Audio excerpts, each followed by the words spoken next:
You strike me as someone who was an early feminist. Yeah. You aspire to work at Hooters. Yes. Katherine Ryan is a Canadian stand-up comedian and TV personality who has won over the hearts of the UK with her blunt delivery since 2012. Hooters was, interestingly, the place that I found the most empowerment. I got tired of competing in the bikini pageants, so I asked to host the bikini pageants. Already you could see that you were a nuisance for good. I like that. The greatest comedians have come from a place of trauma. True or false? I think Mic drop. audiences are still completely unable to receive comedy from a woman. If a man's not funny, he's not funny. But if I'm not funny, women aren't funny. Someone called Actual Child Protective Services, and I was investigated for I don't know what. They don't tell you. Was there any moment where you believed she would be taken from you? A question that a lot of women face. I want to be a mom, but my partner sucks. What do you do if your biological legacy is impeded by the partner that you're with? How do you make that decision? This is going to be the father of my child. In proximity, I guess. It was the nearest, closest to me. I think that if we really had true biological equality, women... Before we get into it, I just wanted to mention something interesting that we've noticed recently. Around 9 in 10 of you watching these videos aren't subscribed yet. Now, no pressure at all, but if you're enjoying the content, subscribing is a super simple way to stay connected with us, and it also helps us out a ton with growing the channel. We also look at every comment, so make sure you comment with your guest ideas below, and we'll be sure to take note, and we'll try to get your favorite guest on future episodes. Please be aware that this episode covers topics that some listeners may find challenging. If you're affected by anything discussed, we've included links in the show notes to organizations and charities that can provide support. I appreciate you being here, so thanks for watching, and let's get into it.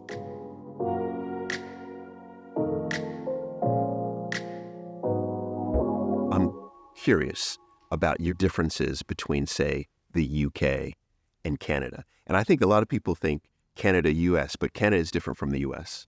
But what would you say are the primary differences that you've observed? I think that the sense of humor in the UK is what first drew me to stay here, to live here, to build my career here. I think people are so self-deprecating. I think people are really, really funny from all walks of life. They take the mick. And in Canada, I found anyway, and it's difficult for me to talk about because I've been here for so long. I've been here for 17 years. They were a lot more PC, which I think can be a good thing. But to the point, people were looking to be offended. And in my town, they would go out to see ice hockey, maybe, and nothing else. And then they would spend a lot of time in the home. But in the UK, people will go out every night of the week and they will support live theater or spoken word or music or comedy. It just seems like a really rich, more like gritty, artistic community from my experience. Yes, and I'm with you. I mean, from my experience going to Canada I felt very, very polite. Yeah. To the point where it's like, I don't even know if I believe how, are you really this polite? I think it's lovely to be nice. And I think in a strange way, fame, whatever version of fame that I experience here, makes me feel like I'm back at home because everyone in a Canadian small town is famous. Everywhere you go, people know all about you. They know what school you went to. And when I came to London, I think it was so lonely. Nobody spoke to me. They weren't as friendly. They weren't as nice. But then when I became familiar to them, all of a sudden people would stop me, say hello. Oh, I know this about you. I know that. Leapfrog the small talk, which I despise. I don't want to talk about the weather anymore. I've been here long enough. It's wet. We got it. And straight to what kind of medication they're on, how their husband cheated on them last week. That's how people greet me with really intimate stories. And it just feels like being in a small town again. Yeah, I love that. Now you said being in a small town again. Mm-hmm. So where in Canada did you grow up? I'm from very close to America, actually. So it's not that different to us. Our town was featured in Bowling for Columbine. I'm from a town called Sarnia, which is like Narnia with more sandwiches, yeah. And it's on the border of Michigan. Okay, Michigan. There you go. There you go. Yeah. All right. So did you go into Detroit, or did you? Yes. You would. All the time for shopping and like cheaper petrol. I don't really know what the exchange rates are like. Well, actually, I do know the Canadian dollar is lower than ever. It's really bad.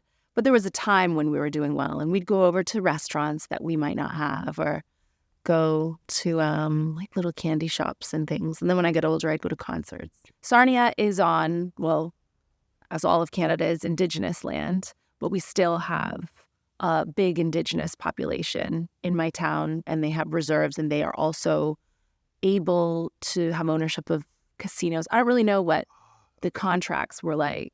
That exposure, especially young, is interesting because you were in a very, very then multicultural area with regard to the United States. Well, do you know what? My town was pure white. It was? Like, we had one Black family, and we got all of the television from Detroit for some reason. So we had BET, we had a lot of Black families on television. So I grew up with actually very skewed sense of what America was, because I thought that the most famous people, the most wonderful families were these Black families. I grew up watching the since disgraced Bill Cosby and The Cosby Show, and Martin Lawrence had a show called Martin. I would dress my sisters up as characters on Martin. Really? I would watch Def Jam comedy. Like, as a young girl, we'd watch Living Single and Brandy and Moesha, like all these different shows. And I thought like Hollywood was Black families. Family Matters. Family Matters, yeah. Yeah. Oh my God. And we, for some reason, got a feed from Detroit. So we got a lot of that on television. And that was very aspirational to me. I grew up really loving like Sinbad and like Cedric the Entertainer. And I watched Eddie Murphy stand-ups. So I think maybe that is even a little bit why my comedy is possibly more alternative, like a little bit edgy, because those shows were a lot of my influences. That's fascinating to me, because when we are watching television, I think what a lot of people don't realize is that you're inviting that person or those people into your living room. Yeah. So it's a very intimate relationship that you have with them. And I think for you to have an intimate relationship with all of these, this Black programming is fascinating. So what was your perspective or opinion of the UK at that time? I had none. I didn't know. Well, weirdly, I made like family videos with my parents' VHS that they gave us just free reign. And I would do a British accent sometimes. I don't know why in these videos, but my dad's Irish. He's from Cork. So we would go to Ireland a lot. And I don't know why I would do a British accent sometimes, but I didn't know anyone English. I knew a lot of Irish people. Okay. I've always been bad with geography, but I certainly had no aspirations to like be British, to come here. Prince William was in a lot of the teen magazines. Yes. He had a rumored crush on Britney Spears. So we knew the princes, despite what Meghan Markle tells you. We knew who they were. I knew about the Queen, because my Nana was Irish. She was visiting us on the evening that Princess Diana died in 1997, which was a tragedy. We knew about that. And we knew about the Spice Girls. Yes. And that was it. Do you have a favorite Spice Girl? I do. I like Mel B. You like Mel B? Because I'm invited to her wedding. And, knowing this, I would have been Jerry, though, when we do Halloween. Yeah. Because I can see you as Jerry. Yeah. I'm a little bit explosive, disruptive, kind of ginger. I loved the Union Jack dress. Yes. I got sent home from school in year 7 for wearing that. Did you really? Yeah. It was So you wanted to be, what were your aspirations at that time? girl power. That was it. Your aspiration was girl power. Yeah. Well, I loved entertaining, but I didn't want to be an entertainer necessarily. But that was what my orbit was, just being exposed to theater, comedy, making friends in those arenas. I really loved performance. My mom always sang, and like show business was something that we always thought was cool. Okay. I don't know if I had aspirations to do it. I was academic as a child. And I think that my plan at that time was to dabble in these things that were fun but weren't respectable career paths. And I would do something academic, like I would maybe be a doctor. Lawyer, right. I get it. Yeah. I get it. Well, how would you describe your household as a young girl? I have very happy childhood memories. But if I would, pick out people and behaviors and instances, you might think, well, that was a little bit toxic. And I think that's like most families. But I'm an optimist, and I have almost this like disorder where I remember everything really well. Like if people say, how was childbirth? I'll be like, great. That was fat. And I think your brain makes you forget how painful it was so that you'll hopefully do it again. And that's why biology keeps us procreating. But I do have a way of remembering everything. Interesting. As really happy. But I had 2 smaller sisters. I was the oldest. I have first daughter energy, first granddaughter, first niece energy. Yes. Yes. Yes. And we were very close. And my mother was really cool, really involved with us, really beautiful, really magnanimous. I had family coming over all the time. My dad, I have a really good relationship with now. At the time, I think he was a bit more Irish. Like he was working a lot and golfing a lot. But he was cool. He was funny. There was no like abuse in my childhood, or my parents didn't fight a lot or anything. It was you would consider it loving. Loving. It was loving. I had too much confidence, if anything. Yeah. I felt cool. I felt adored. I felt smart. Yeah. I mean, I love that. Yeah. Because this is where our attachment, right? Mm-hmm. And attachment is profound as adults. Yeah. And it sounds like you had a very secure attachment opposed to, or maybe think that I mean, some of my decisions later on would not indicate that. Okay. But I felt securely attached. I had, as a young girl, a bit of like creative angst always. I think I was a little bit dramatic. I would write letters to my family about how they didn't love me. And I was, I had a lot more angst than I've ever seen in my own daughter, for example. I don't know even what it was about. I think I didn't feel pretty enough at times, or I didn't think I was loved the way that I should be. But again, I think that was just me being a performer. Okay. I think it was nonsense, because when I think about examples of being loved in my childhood, yeah, I definitely was. I had loads of people who loved me.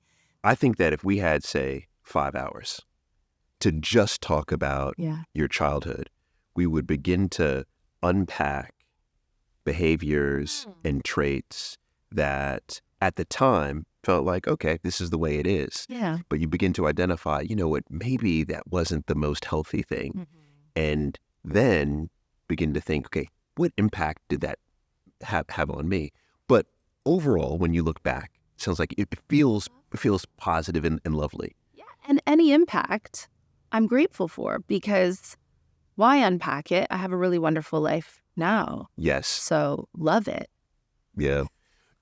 Now, on this, though, I think you will correct me if this is a myth or this is a fact. The greatest comedians have come from a place of trauma. And that trauma has helped to create their greatness. Mm.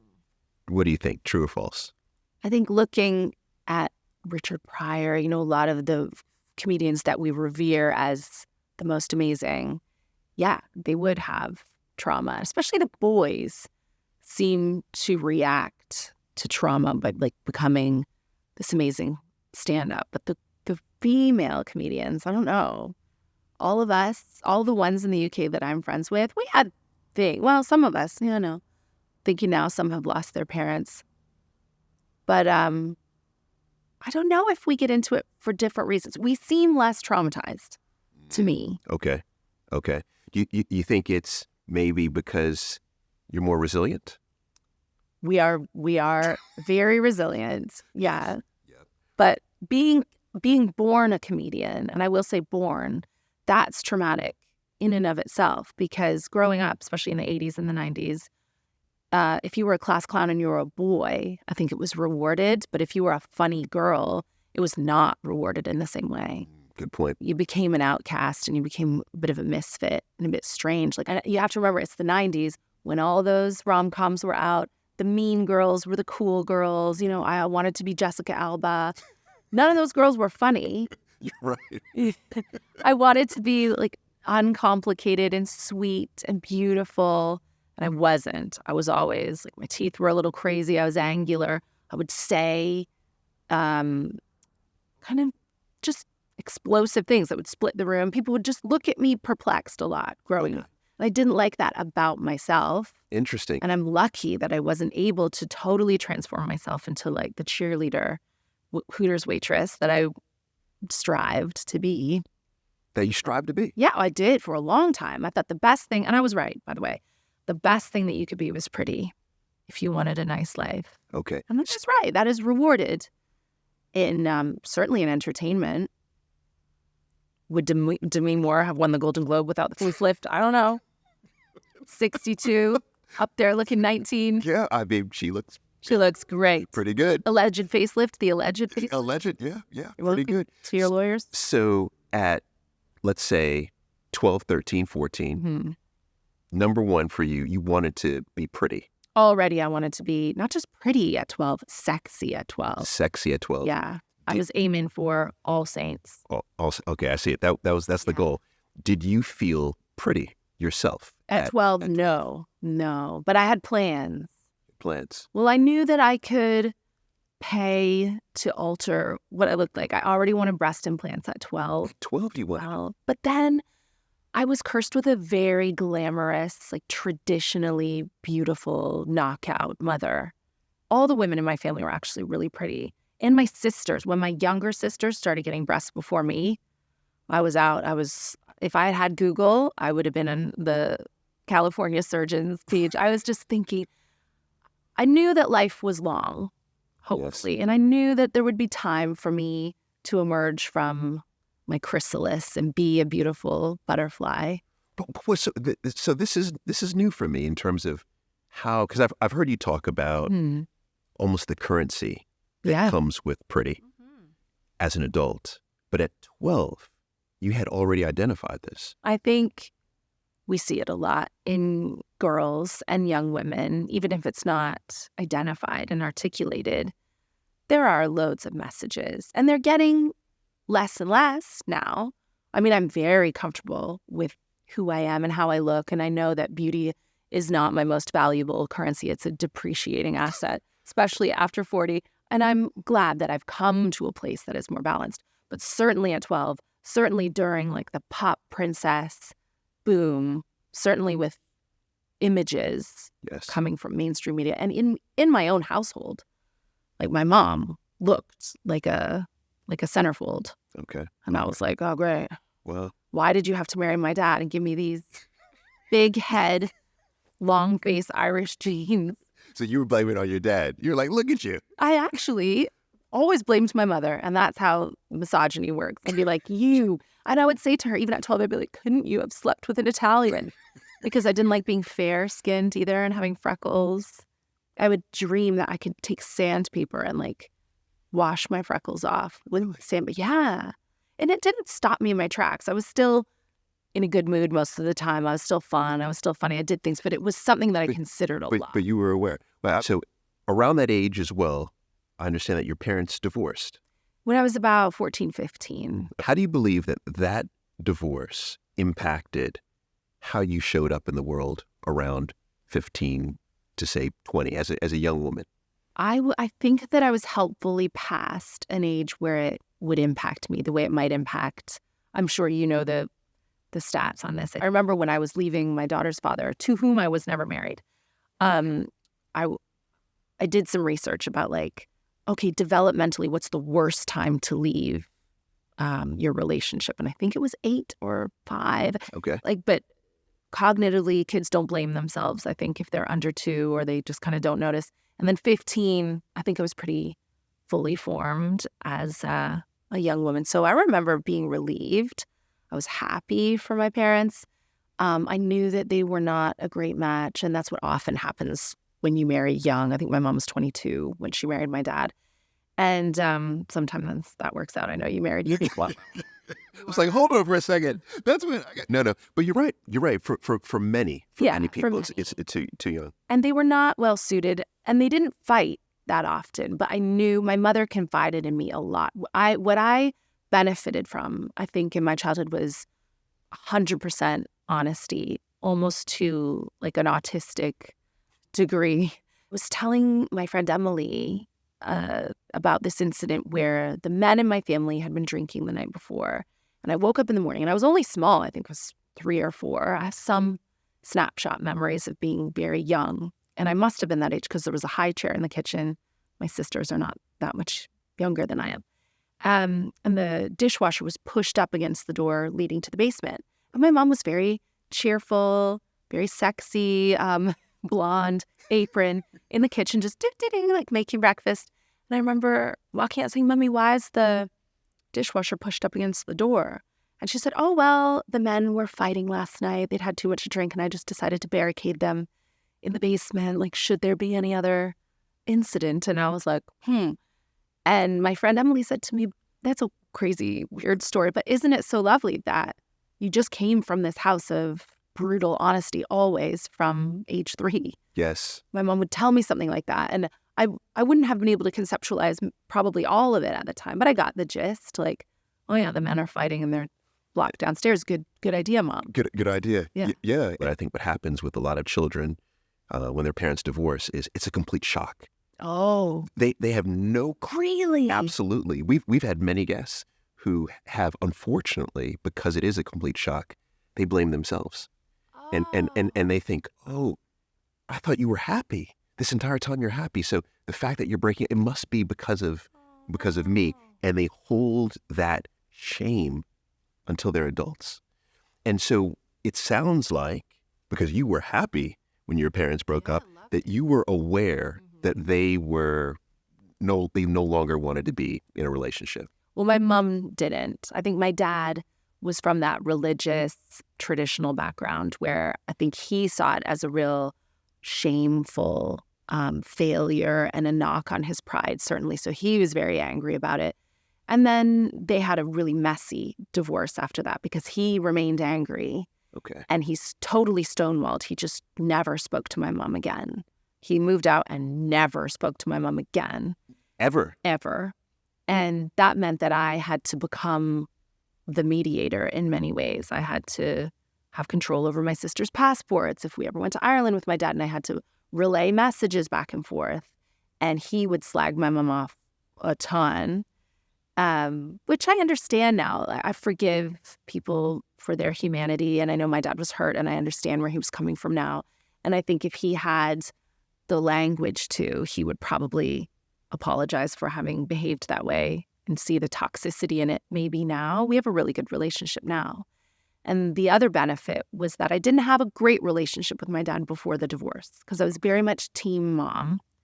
And I think that was valid. My mom did a lot, worked a lot, suffered a lot, took on the mental load of the house, cooked and cleaned a lot. I could tell that my mom was unhappy, and I think she deserved to be happy.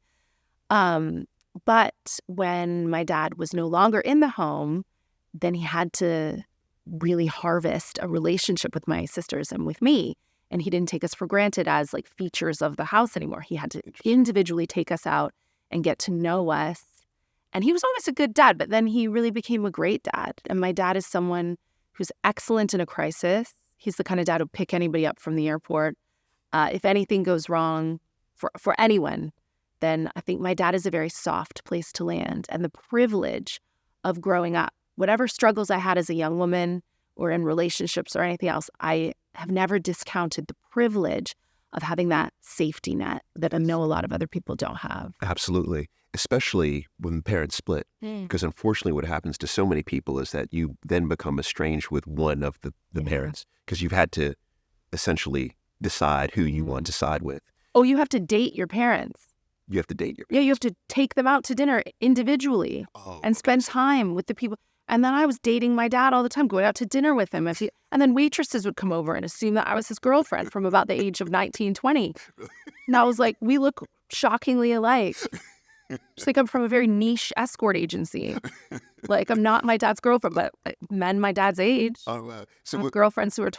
Yeah, it happens. It happens. That's wild. So what would your dad say in that situation? Oh, well, I have a joke about it. One day he said, "Oh, well, Jesus, I'm 68 years old and that's my daughter and I could do a lot better than her." And he could. And he has since remarried to a wonderful woman who's not 20. She's Indigenous background in Canada. She has so much strength, and she's so well suited to him. And they golf together and they sail together, and they're like, she looks after him. She is younger, obviously. Yeah. Not 20, but. Can I say, though, I think what I love most is your perspective, because you could have told that story entirely different. You know, you could have told it from a place of shame and disgust and anger, but you didn't. I'm shameless. Yeah, you are. So at that time, so 15, so you're living with mom. Yes. Then, all right, dating dad. Yeah. All right. That's the headline. The Katherine Ryan, we never do. Great. Yeah. Why does she have issues with men? It's so weird. It makes, now we understand. Yeah. Now we understand. How were your relationships? Really bad. At that time? Bad. Yeah. They were bad? Yeah. Bad? Yeah. So just always bad.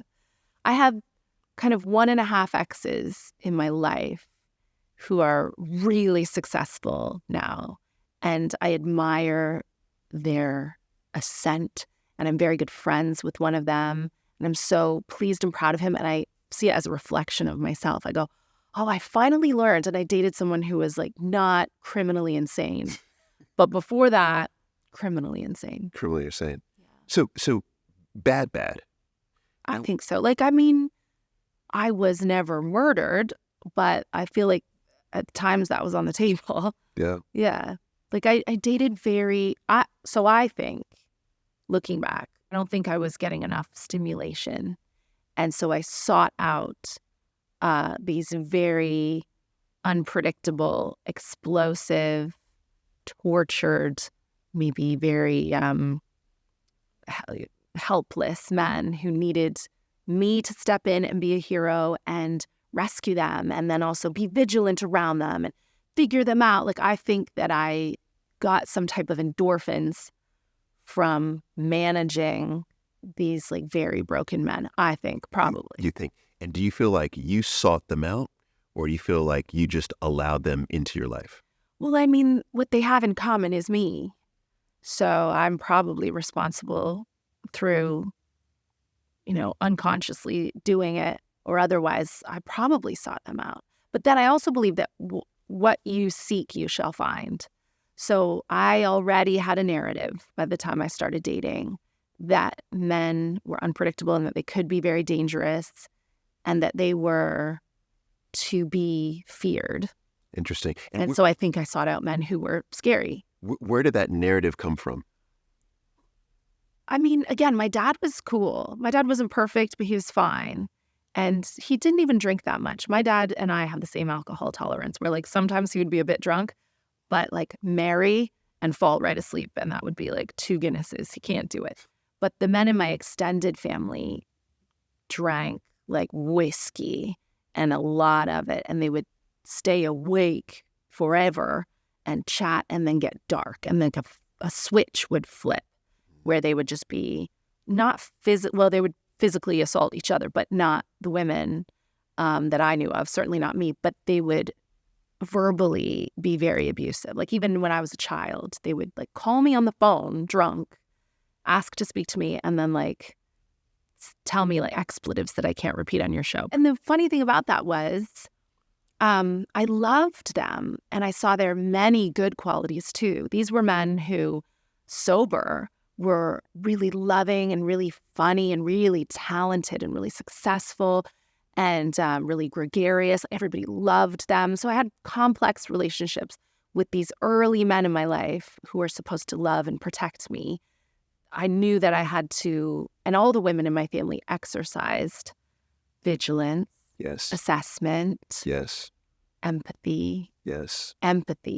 because I knew that they would be that way from historical patriarchal abuse, like the drinking, and that language would have probably been very hard for them to navigate throughout their early lives. And I knew the way they were was because of their own pain. But yeah, I think that must have something to do with that. Absolutely. And then even stepping outside of your family, Yeah. I know that unfortunately your friend Jessica, I think it's Jessica, I'd love for you to share that story, because that clearly had an impact on your perception Yeah. and really endorsed this idea that men can be incredibly dangerous. Right. I was working in this really cool bar in Sarnia, my hometown, where everybody wanted to work. It was like the hot spot in the summer. And there was an older girl there called Jessica, with whom I was on the bar a lot of the time. She was beautiful. She was kind. She was really good at bartending. She was really popular. And she was dating a guy in our town who was very well known. He was a Canadian Commonwealth boxer.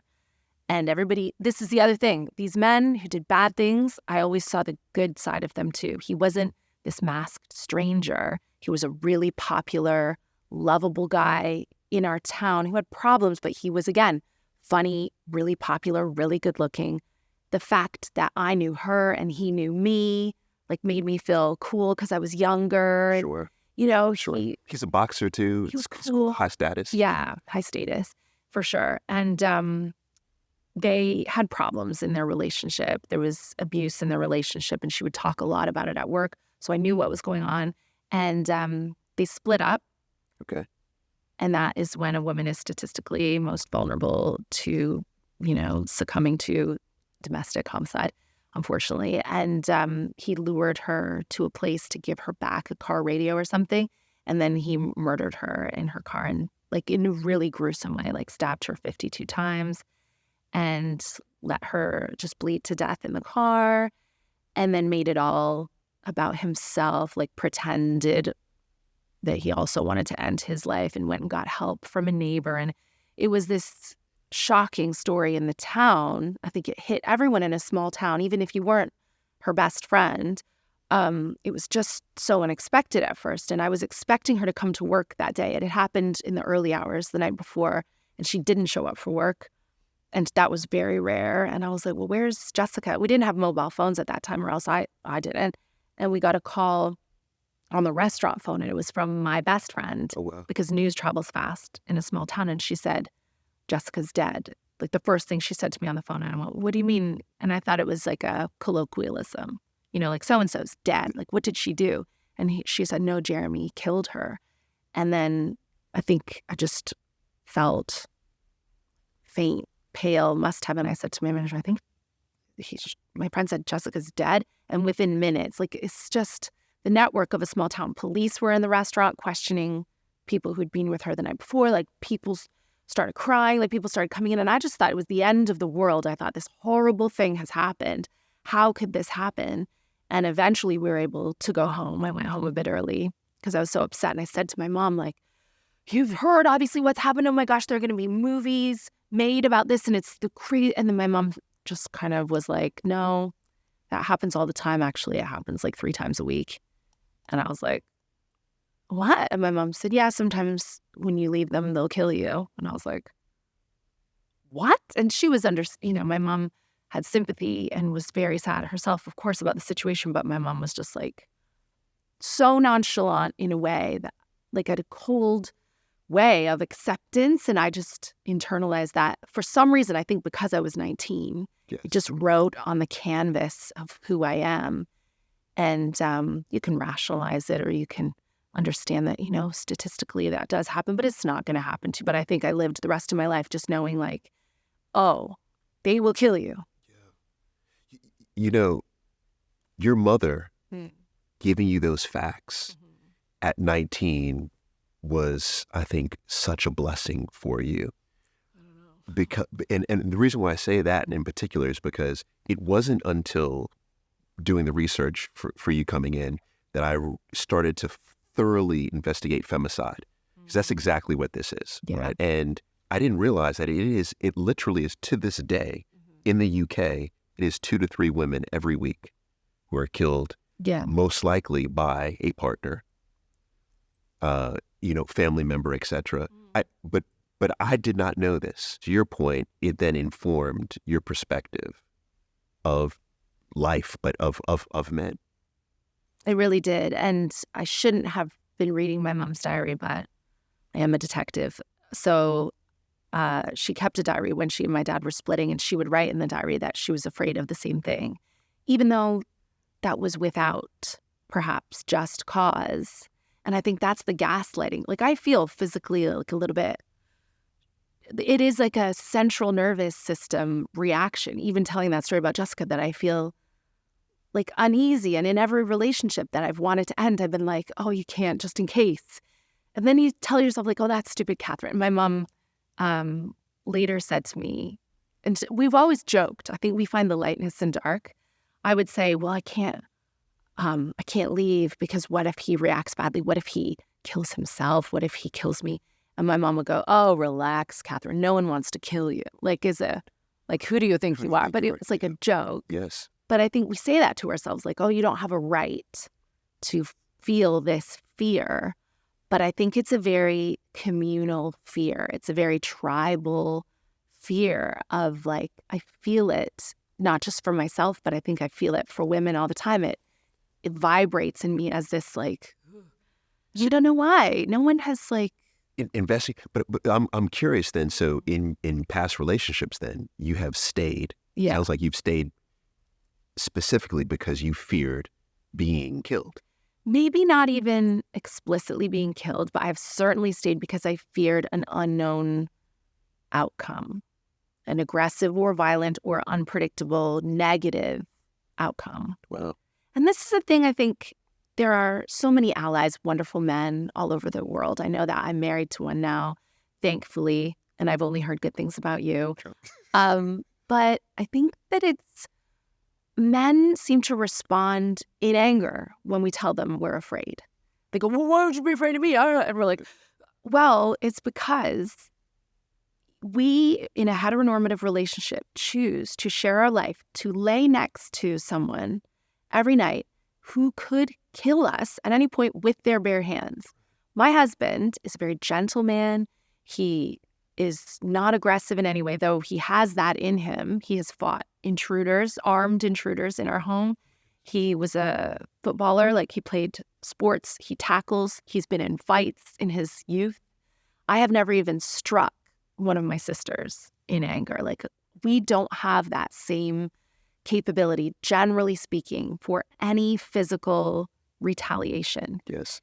And my husband is strong, and he's someone who could kill me with his bare hands. I think just getting your head around that. Like, would you have someone in your house, if your wife wanted to kill you, she would have to be like super crafty and poison you, like Right. get it right there. And like, why? Do you know what I mean? Right. And I think we're gaslit constantly, told like, not all men, okay. And then you try to put a documentary on and, okay, it's more men killing. It's more men, yeah. Yeah. It's one of these where the stat was so startling to me when doing the research that I thought, where do we begin? Yeah. Because the conversation needs to happen. And I think it's in this dialogue. I think it's in just having these conversations. In particular, I think it's men being aware that we're talking about your friends, you were family members who were out here committing these heinous acts. Yeah. And if that dialogue just begins, I think that's a good starting place. I think it's a culture shift too. And I am peaceful and positive about the fact that it's changing. We have conversations about toxic masculinity now. And I think that the men who commit these crimes, they had more avenues to explore feelings of shame, feelings of rejection. Like if they were given opportunities to talk more about their feelings, then they wouldn't be so explosive. Yes. And this is another reason why I think feminists are trying to dismantle toxic masculinity. It's not just for our own mobility and our own safety and comfort. I think it would be good for everyone. Yeah. Women having equal pay allows men maybe not to have the pressure of financially supporting an entire family. Women being able to hold their own passports and bank accounts and buy properties and contribute in that way puts us all on a more level playing field so that, you know, these like balances don't happen. And that's the way in every study that I've read around ecosystems that are led by women, they are healthier. Everyone, the men in the ecosystem, they're healthier, they're happier, everyone's making more money. You know, it's like, you know, to a certain extent, it's like, guys, like give it up. You know, because those, you know, the research is there. And the sheer entitlement to think as well that you have the right to take someone else's life because you feel angry and hurt. It's ridiculous. It's crazy. You strike me as someone who was an early feminist. Yeah. All right. And this is the part that I'm trying to reconcile is that, so you talked about you aspired to work at Hooters. Yes. All right. So here's where I want to go with this is that, from one is I've gone to Hooters and can I say the best chicken wings on the planet. Right. But I've only gone in to eat the chicken wings. Sure. I was like, she's like, sure. But when I say, I believe you because I also like to eat the chicken wings there and I like men. So I'm not there for the girls, just like you probably weren't there. Even at that time, there was a debate. Is Hooters objectifying women or is it empowerment of women? And there were strong arguments, should I say, on both sides. Where do you land on that? And what is, for anyone who doesn't know about the chicken wings at Hooters, what is Hooters? In this country, they really don't get it. And they would sort of equate Hooters with a strip club or like an exotic dancing place. But it's not. In Canada and in America, it's very much a sports bar where kids eat free on weekends. And they've got beer and wings and sports on TV, and it's fun. And it's meant to be, I think, satirical. We had signs on the wall that said, like, girls are flattery operated. And, like, it was, I think that Hooters is a piss take. Like, I think it's funny. But certainly it objectifies women. It squarely objectifies women. There's an owl on the shirt. The owl eyes are, placed in an area that emphasizes your breasts.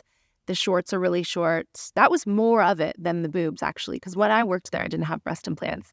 I had a nice bum, and it's more about the bum. But maybe that was just culture was moving toward the bum. Yeah, culture did shift. Yeah, but it's also about being thin, being athletic looking.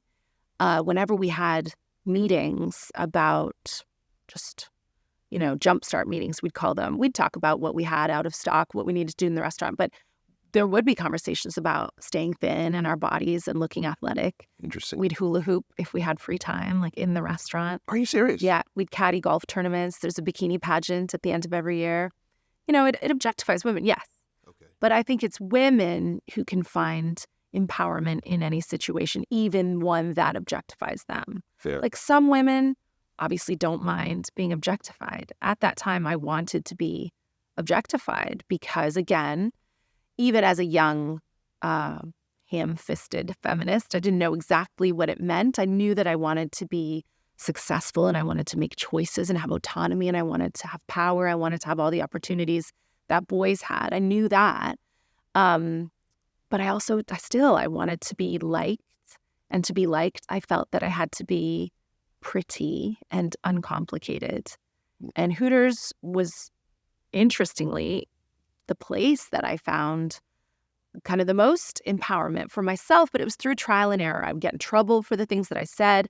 I got tired of competing in the bikini pageants, so I asked to host the bikini pageants to be able to wear a dress and to have a voice. Okay. I found like-minded women there outside of my small town who valued my uniqueness. Yes. So, accidentally, I found all those things there. Perhaps I could have found those things working in an office. Right, but you found it. Yeah. You found it at Hooters. So in essence, that experience gave you empowerment. And I learned that through my personality, I made more money than the girls who were pretty. How so? I was capable of taking more tables. I would get higher tips because my personality became valued. Like I gave good service. I was funny. There were guys there who would laugh at me sometimes. Okay. That always felt so good. I realized that the feeling of respect, and I think laughing at someone, having that commonality, that language, I feel that's a really respectful feeling. Yes. Like, oh, I got it. It's status again. Yes. That felt so much better than someone leering at me. Okay. Who wants to be leered at? That gets old real fast. And I think men, my dad included, have noticed in their marriages, oh no, I married the pretty one, but I don't like her. You know what I mean? Yeah. You need to have more. These are facts. Mm-hmm. These are facts. I wish that is what we need to be telling, 11-year-old boys, in particular. Was this the stage of your life that you thought, okay, comedy is something that maybe it's not a career, but it's something that I enjoy? Yeah. I noticed there was a comedy club, a really well-known comedy chain in Canada called Yuck Yucks that was right next to the Hooters where I worked in downtown Toronto. And I was like, oh, I was actually tired of getting in trouble at Hooters because I would sometimes take it over the line and get admonished. Catherine, I don't believe you would get in trouble. I did. Yeah, probably every day. Every day for nothing. Like I was in charge of the chalkboards, another one of my responsibilities. And I love so many little things. Like, and I would think so creatively about like, okay, what can I draw on the chalkboard today? And I loved even just drawing the girls and making up sayings. And one of the sayings for the lunch special was club sandwiches. And that was during a politically sensitive time in Canada where we were talking about seal clubbing. And Pamela Anderson had done a PETA campaign about how clubbing seals was really wrong. But that's sensitive in Canada because, again, it is a practice of Inuit and Indigenous populations to eat seal meat. I had none of this context. So the chalkboard was club sandwiches, not seals. And shit hit the fan. I was going to say that's probably... I was accused of like racism. Yeah. And a family had come in and they were treating their son for cancer at the Toronto Sick Kids Children's Hospital. And they'd popped out to have lunch while their son was going through treatment. And they were an Indigenous family and they saw this sign and they complained like to upper man. And Hooters isn't just like a family business. It is a corporate chain. Yeah. So it went straight to the top because it was racism. And like I was hauled in and it was just really bad. And I felt so sorry. And again, comedy can be quite a blunt instrument. It's really dangerous if you don't know what you're talking about. Yes. I just didn't know. Yeah. So I got fired for that for a while. But I won my way back. I'm sure you did. Because I was a good waitress, though racist. So, but you were so good that they're like, I'll take the racism. And that's corporate America. So I felt bad. I felt awful. And then another time, a reporter came into the restaurant, and he was like, "Oh, will you speak to me about the smoking ban?" Because the smoking ban was just coming in Canada. Before then, you could smoke in restaurants. Okay. And of course, I was very honest. And I was like, I don't care if we lose business because smoking is awful. And I don't like people smoking in here. But of course, corporate didn't want me saying that. It was on the cover of the Toronto Sun. Was it? That's big. But now they've got that cover hanging in the window still at the Hooters in Toronto. So, I mean, I got fired at the time, but now. Look at that. Yeah. Look at that. But already you could see that you were, I'll call it you were a nuisance for good. Yeah. Good. That I should call the next tour "Nuisance for Good." I like that. That is who you are. Yeah, I'm a nuisance for good. You're a nuisance for good. Can you believe that 80% of relationships end in heartbreak or dissatisfaction? Do you want to know why? Because of the myths we believe about love. So much of what we've been taught is wrong. Like, true love means never feeling attracted to someone else. Myth. You should never keep secrets from your partner. Myth. And the big one, never go to bed angry. Another myth. That's why I wrote Keep Love, to debunk 21 of the biggest myths and replace them with actionable truths that actually help. To celebrate, I'm inviting you to an evening with me, Paul C. Brunson, on February 7th at Cadogan Hall in London. We'll unpack the biggest myths, explore the truths that strengthen relationships, and answer your questions in a live Q&A. Tickets are limited, so grab yours now from the link below. Dating can often feel like a lot of pressure, especially when we're focused on finding the one. But what if we change the narrative with the help of today's show sponsor, Tinder? A great date might lead to you learning a new skill or discovering a hidden gem in your city. You might even meet a new lifelong friend. Sometimes it's just about enjoying the moment and sharing an experience with someone new. Tinder is a place for all types of relationships. Whether you're looking for love, friendship, or simply a great date, it's designed to help you explore every possibility. Dating isn't about success or failure. It's about the journey. So take the pressure off, open your mind, and embrace the adventure. Wherever it takes you, it starts with a swipe. Download Tinder today and see where your next connection might lead. How old are you at this point? 1920. 1920. Probably, yeah. By the time I started comedy, 21. All right, so you're dabbling in comedy. But at what point do you say to yourself, okay, I want to make a career out of comedy? Never. I never said that to myself. Never. It just started happening at me. I just like fell forward somehow. So I was doing comedy. I liked it. I didn't think, and I think, again, that was the self-deprecating nature of like, well, I wouldn't do it for a career. I just like doing it. And I think it's fine. That's why I think kids should stay in education for as long as they can and try different things and have different jobs, because you just move in the direction of what you like. And then if you work hard enough, if you have the chops to have a work ethic about it, that will become your vocation probably. So I just did it. I liked it. I found a group of people there, really like-minded, again, misfits from small towns, doing stand-up. And I was trying to exercise my demons still. I was like, okay, well, I'll be funny here because this is the right environment. And then I can go back to Hooters and stay on my path of becoming pretty and silent. And that's incredible. Yeah. And I thought that I could juggle the two. And then it turned out I just moved more in the direction of comedy. I met a boyfriend there. Okay. Who was older than I am. While you were working at Hooters? While I was working at Hooters and while I was doing comedy next door. Okay. So I was like Batman. I had a right. by day and by night version of myself. And I met him there, and he wanted to move to the UK. He was like, well, I take comedy very seriously. Even if you don't, I love it. I'm going to move to the UK because that's the best place in the world for comedy. And I want you to come with me. And I was like, because I was still quite attached to my friends and my sisters and my routine in Canada. I never would have had the courage to move to the UK. To move. But also, I mean, this is no disrespect to the UK, but how is it that the UK was the capital of comedy? I would think maybe a New York or LA would be. It is the UK. It really is. So there are people doing comedy in New York and LA. There isn't as much stage time. It is really competitive. Until you get famous, I don't really think that's where you want to be. Okay. So UK is, this is interesting. Okay. People, I think that during that time anyway, which would have been like 2008, a lot more was happening at the beginner level in comedy. You could make a career of it even if you weren't famous. And there were many opportunities to become famous through the Edinburgh Fringe Festival, or there's a lot of mobility. We have panel shows. They don't have that in America still. We don't have very many of them anymore, but, there was a lot of mobility here. It was really exciting.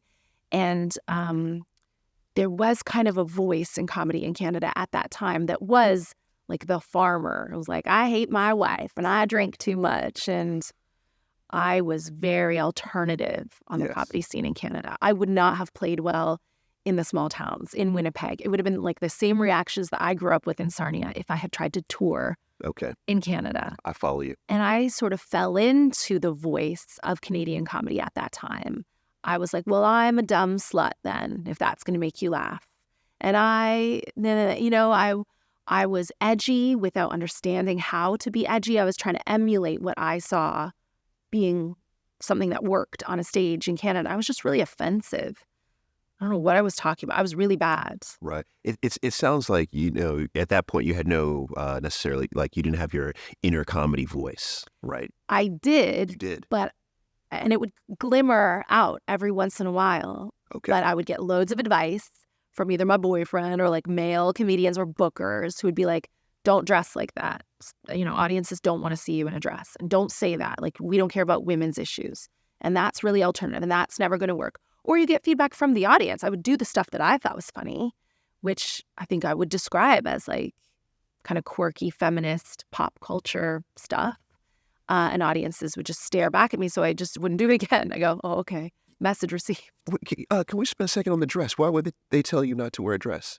Well, the advice at the time was that women wouldn't like me because I was like 23 with breast implants, working at Hooters next door, very blonde, very tanned, very young. They were like, that is not what a comedian looks like.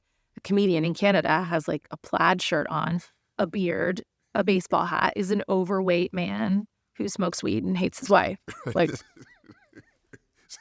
okay, and I've landed in the middle. I feel this whimsical jumper I've brought for you today. That's good. I like the jump. I like the whole thing. Thanks. I like the whole thing. So you're telling me then they were telling you basically, stop looking so good. Not not good, just glamorous. There was no place for that in those clubs in Canadian comedy at the time. Certainly no one else was dressing like that. The women, few women that I saw would wear jeans and a hoodie, trainers. And then when I moved to the UK shortly thereafter, the same was true. It was like, you'll be a distraction and you don't want people looking at you. You want people listening to you because already you have so much less integrity because you're a woman. And hosts would bring you up and be like, well, I'm sorry, the next act is a woman. Are you serious? Yeah, and audience would be like, ah. And when Jo Brand was doing comedy, she would go between exotic dancers. There would be men, exotic dancers, and Jo Brand. And this is, she had to navigate those working clubs. Is that late 90s? Yeah, that's... Yeah, which is fine. That's how it was then. That's how it was. It's different now. Wow, that's incredible. That's incredible. Yeah. So are you now moving to the UK for him or for your career? Both? Something else? I think mostly for him because I got a job right away. I worked in a sales office and I worked full-time in central London. And it was a grind, but I was really just here with him. It was funny because we didn't have the best relationship, but I wasn't ready to break up. And I was like, okay, yeah, I'll come there with you. I'll see what it's like. And I did see it. I started to see it as really exciting.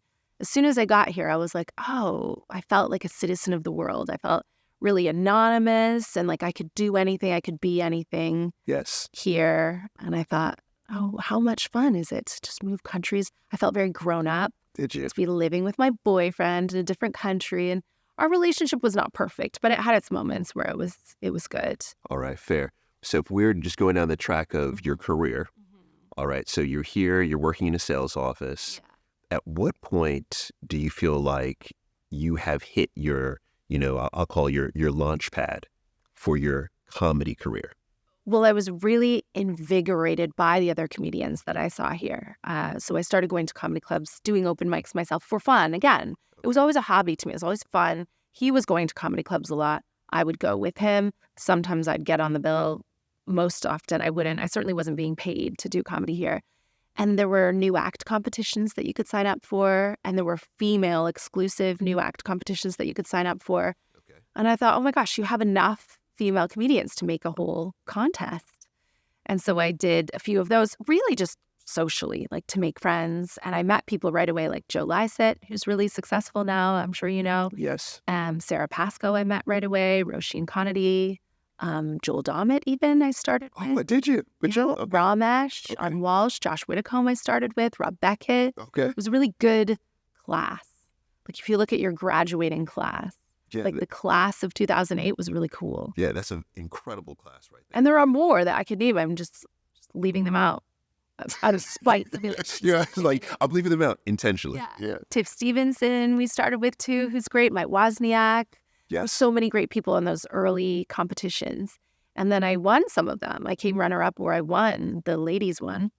And all of a sudden agents were a little bit interested. And I thought, oh, there are so many opportunities here. I'd be silly not to. Now I had the experience of doing a 9-to-5 in central London, running out of money at the end of every month. I mean, it was really hard. And I'm grateful for that experience because I know what working families are facing in this country still. It's like almost impossible. Yes. And I thought, how amazing would it be if I could get paid to do what I love? So then do you get an agent? Yes. Okay, so you get an agent, and then you are then booked. So what is your first, what you would consider to be well-paid at that time, comedy gig? Well, I very early fell pregnant with my daughter Violet on purpose, which people disbelieve. Just wanted to have her. I found out that I had lupus, which is a drag, and I thought at the time I might not be able to have kids, and so I better have kids right now. So even though my partner was maybe not the perfect partner, I was like, oh, if we haven't broken up by now, we never will. I'll stick with him and I'll have this baby with him. And he was keen. He was older than me anyway. He's like, yeah, let's have a baby.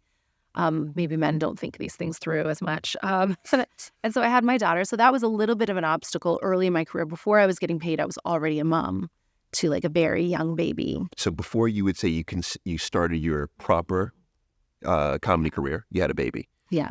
But you just said something that I have to spend a second on. Oh, no, man, yeah. You said many people don't believe that I intentionally. So what do you think people believe? She seems like an accident. because I became a single mother very quickly. I was younger than most people now start their families. You started your family young. Well, you got married young. Yeah. Yeah, early 20s. Yeah. And then I had my daughter when I was 24. And certainly in that community, my friends are having babies now. Yes. And we're 40. Yes. So my daughter's babysitting their babies. And I was young to have a baby, and especially my situation. I mean, it's a bad idea. I was in a foreign country, 3,000 miles away from anyone who loved me. I was financially insecure, and I was in the wrong relationship. I would not advise anyone to really have a baby in those circumstances. And help me understand why that was, why lupus in particular was part of the driver for you to get pregnant. Just because I had heard of lupus on both House and Seinfeld. Okay. Anecdotally, George Costanza running around being like, it's not lupus, it's not lupus. And I was like, what is lupus? And I had these big open sores on my face. I think I was stressed out. 90% of people who have autoimmune diseases are women. Yes. And again, I think that's maybe because we internalize a lot. We're very accommodating, and that comes out in different ways. So we might not be fighting in the pub, but we're like just low level, causing inflammation. So I had these open sores on my face as soon as I moved to London. And I think it was really scary for me and really isolating. And I felt very stressed at the time. And then I had joint pain and I had fevers and I was just really unwell.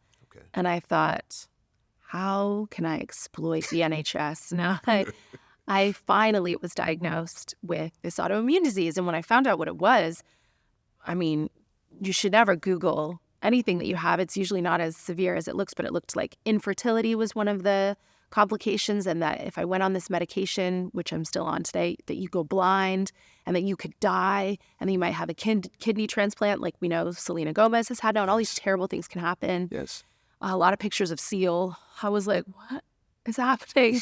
And I just didn't know what the future would hold with lupus. And I felt so sick at the time that I thought, well, maybe I will be sick forever and I'll die young, or I won't have kids. And so I just tried once. But at 24, you get pregnant as soon as you try. Just like that. You think about it. And you get Yeah. pregnant. I thought about it. Can I ask about, at the time, you knew that you weren't with the strongest partner. No. This is I think a question that a lot of women in particular face. They're like, okay, I want to be a mom. Yeah. Right? But my partner sucks. Yeah. What do I do? So how did you decide? How do you make that decision that this is going to be the father of my child? I mean, proximity, I guess. It was the nearest dick closest to me at the time. It's called dick proximity. This is a new thing. We shouldn't. No, it wasn't that. I mean, we had good days and bad days, and I did love him. I've been tethered by love a lot of times in my life and made probably like not such rational decisions based on that. And I did think it's not a terrible relationship. He has some flaws. We aren't the perfect match, but if we haven't broken up by now, I bet we never will, which is a ridiculous reason to have a baby. But I'm glad I don't regret any of it. And I've explored this. Like, what do you do if your biological legacy is impeded by the partner that you're with? What do you do? Do you wait around until it's too late? Like, I've explored this in my Netflix series called The Duchess. Luckily, I think money opens up a lot of doors to a lot of modern women. But if you don't have that, what are you going to do? Right. And I think that if we really had true biological equality, women would be freezing their eggs on the NHS age 25. They wouldn't have to worry about it. And they'd make such different life decisions because we're meant to have all this sewn up at such a young age. Can I say? Now that right there is political. Yeah. I love it. You would have the eggs that you wanted. I'd have, but really, really, and to your point is that decisions would be made much differently. Though they are finding with microplastics and with lifestyle changes that men's fertility is going down as well. It's on the decline, yeah. And people are waiting longer and... Yeah. But my daughter is the greatest mistake I ever made. I always tell her that because on paper, it looks like a really bad idea. But as soon as she was born, instantly I became so clear and so motivated. My standards rose. Yes. And I became very successful and I left my partner, and I became very calm and really happy and peaceful. And I wouldn't have any of those things without her. And I might have been out partying, or I don't know what young comedians were doing at that time, but I was going straight home. Yes. Isn't that poetic? Mm-hmm. That is poetic. Yeah. And so you would say that your career, your proper career as a comedian, began really through the birth of your daughter. Absolutely, it did. Yeah. Yeah. So what was first, when you look back, like gig that you were proud of that was prominent? Well, very soon after she was born, I was cast in a Channel 4 comedy called Campus. Okay. Jonathan Bailey is in it, who you might know from Wicked and Bridgerton. Yes. Andy Nyman's in it, who you might know from Wicked as well. It was an amazing series. I was not very good in it because I wasn't an actress, but somehow I got this role. And I think that was just the confidence of walking into these auditions now, knowing that my daughter deserved an incredible life and I was going to be the one to get it for her. And that paid £25,000 at a time when I was running out of money at the end of every month. I had no savings whatsoever. And it just gave me so much breathing space. I was like, wow, I'm going to be in this comedy series and like get paid to do something that's so much fun. And it was amazing. And Violet was 6 months old when I was cast in that. And she was 9 months old when we filmed it. And I brought her to set. I was going to say, how do you manage that? Well, sometimes her dad would look after her. Sometimes she would stay with a babysitter, but I would bring her a lot. And she's in my trailer. There are photos of her in the makeup chair. Okay. I'm still breastfeeding. Like, it is difficult. Yes. The friends that I have, even like male friends now at age 40 who are having babies, all of a sudden they have respect for me. They're like, what? They're like, how did you do now that? They have respect for you. I think that it is only the 40-year-old guys who actually are participating as active fathers who have the respect. Because I think there's still too much imbalance to this day. I mean, unfortunately, I know men who have, 5 children and they've never changed. What is it here? Wear diapers. What is it here? A nappy? Nappies, yeah. Never changed a nappy. I was like, what?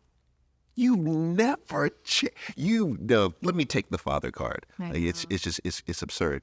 But at that time, you're carrying most of that weight. It feels like you're a single parent. All right. So career is growing. All right.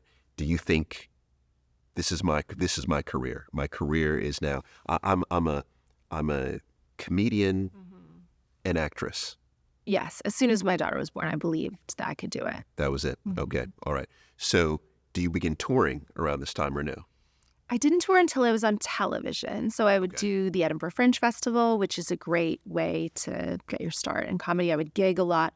I started getting paid for doing just gigs. There's so many gigs in the UK that you can do. And coming from North America, it's so small that you can actually get to all of them on trains. It's amazing. You can't do that at home. I would bring my daughter with me a lot. And because I had this community of comedians whom I loved and trusted, and we were only on stage for 15 minutes each, a lot of them would watch her backstage or side of stage. And then I started touring around the time she was 3, properly, like my own tickets for my name. I was usually an unwelcome surprise on a mixed bill, but this was like people coming to see me on purpose. All right, fair. Yeah, and that was once I got on 8 out of 10 Cats, and that was May 2012. That would have been a month before my daughter turned 3. So in this research, I had to go back. So I was like, I didn't see 8 out of 10. No, you weren't here. Cats. So I went back and I was like, let me check out Katherine Ryan during this time. And you know what stood out to me, because I watched you in that 2012 year, is that you were lightning fast in your delivery. And you were typically one of the only ladies. And so my 2 questions there is, first on the lightning fast is what's your preparation? Because I think a lot of people like me who are not funny, we think, okay, you're just funny. Yeah. So as a result, you just show up. Yeah. There's no preparation. You just sit there and you tell jokes, like, because just off the top. Yeah. But you were so quick that I thought there must be lots of preparation behind this. What's your take, and how did you actually prepare? For panel shows specifically, I'd say it's 50-50 split. You have to listen and respond, and the audience can tell when something is just improvised in the room, and they really do like that. But for 8 out of 10 cats, and any of those news shows, really, Mock the Week or even Have I Got News for You, Never Mind the Buzzcocks, you do have a list of things you know you're going to be talking about. So then you would be foolish not to have 5 jokes at least on each. So you kind of have a production rundown of like, we're going to talk about these news stories. We're going to talk about FIFA. We're going to talk about this in politics. We're going to talk about that. So I would sit at home with Violet, just playing on the floor, my daughter, and I would overwrite if I could. And I knew the format. You have to be a fan of the shows too to know how it works. They're not going to wait for me to deliver a paragraph of this long-winded joke with no punchline when there are all these other funny comedians on the show and it only lasts like 25 minutes. So you have to have one-liners ready, and you also have to have the resilience of like delivering another one if the first one doesn't work. Yes. And they'll cut that out. You just have to play it for the edit. So I might say something in the live record, which is, again, why it's so exciting for audiences to come to the live record, because you get a longer show. You get maybe a messy show, but it's, it's spontaneous. I'd say something, no one would laugh. Well, some comedians would go quiet then and go, oh gosh, that died. They don't like me. But you just say something again. Yes. Say something again as though it didn't happen. And I was really good at that. I was very impervious to shame. That has helped me in my life. Impervious to shame. Yeah. Can I say, I almost picked that up. Because also what I noticed was that, people would say things that were offensive. Did they? Yeah. Oh, man. Like about me? Yeah. To you. Not just to you. It felt like people, in essence, the comedians were targeting each other. Yeah, but that's fun for us. I'm like, offensive? You're like, really? What's offensive? But how do you? So you don't feel any type of there's nothing when you're not offended. No, I love it. You love it. I feel that it is a badge of honor. Like, I think it's a real compliment that someone researched enough about me to write a joke at my expense. And I think it's a show of mental dexterity. I find it attractive. I like when other people have a sense of humor about themselves. And I like when someone surprises me. I think a lot of comedy is about surprise. So Jimmy Carr is the best at it. But when he surprises me with like a new insult that he hasn't said before, especially the more it hits home and truthful it is, I will recognize that as a great joke, and I love it. And I love that it's about me. How can the non-comedians, how can we borrow a page from that? Because I think we do. I feel like we as a society, we're taking things way, way too seriously. Yeah. Right? And so how do we get some of what you have? I think the first step is in acknowledging that nothing matters very much and very little matters at all. It's so superficial and it's fun, and it can be fun. To understand that it's not mean-spirited, I think it's lovely. Yes. It's difficult for me to explain because it's just so much a part of who I am.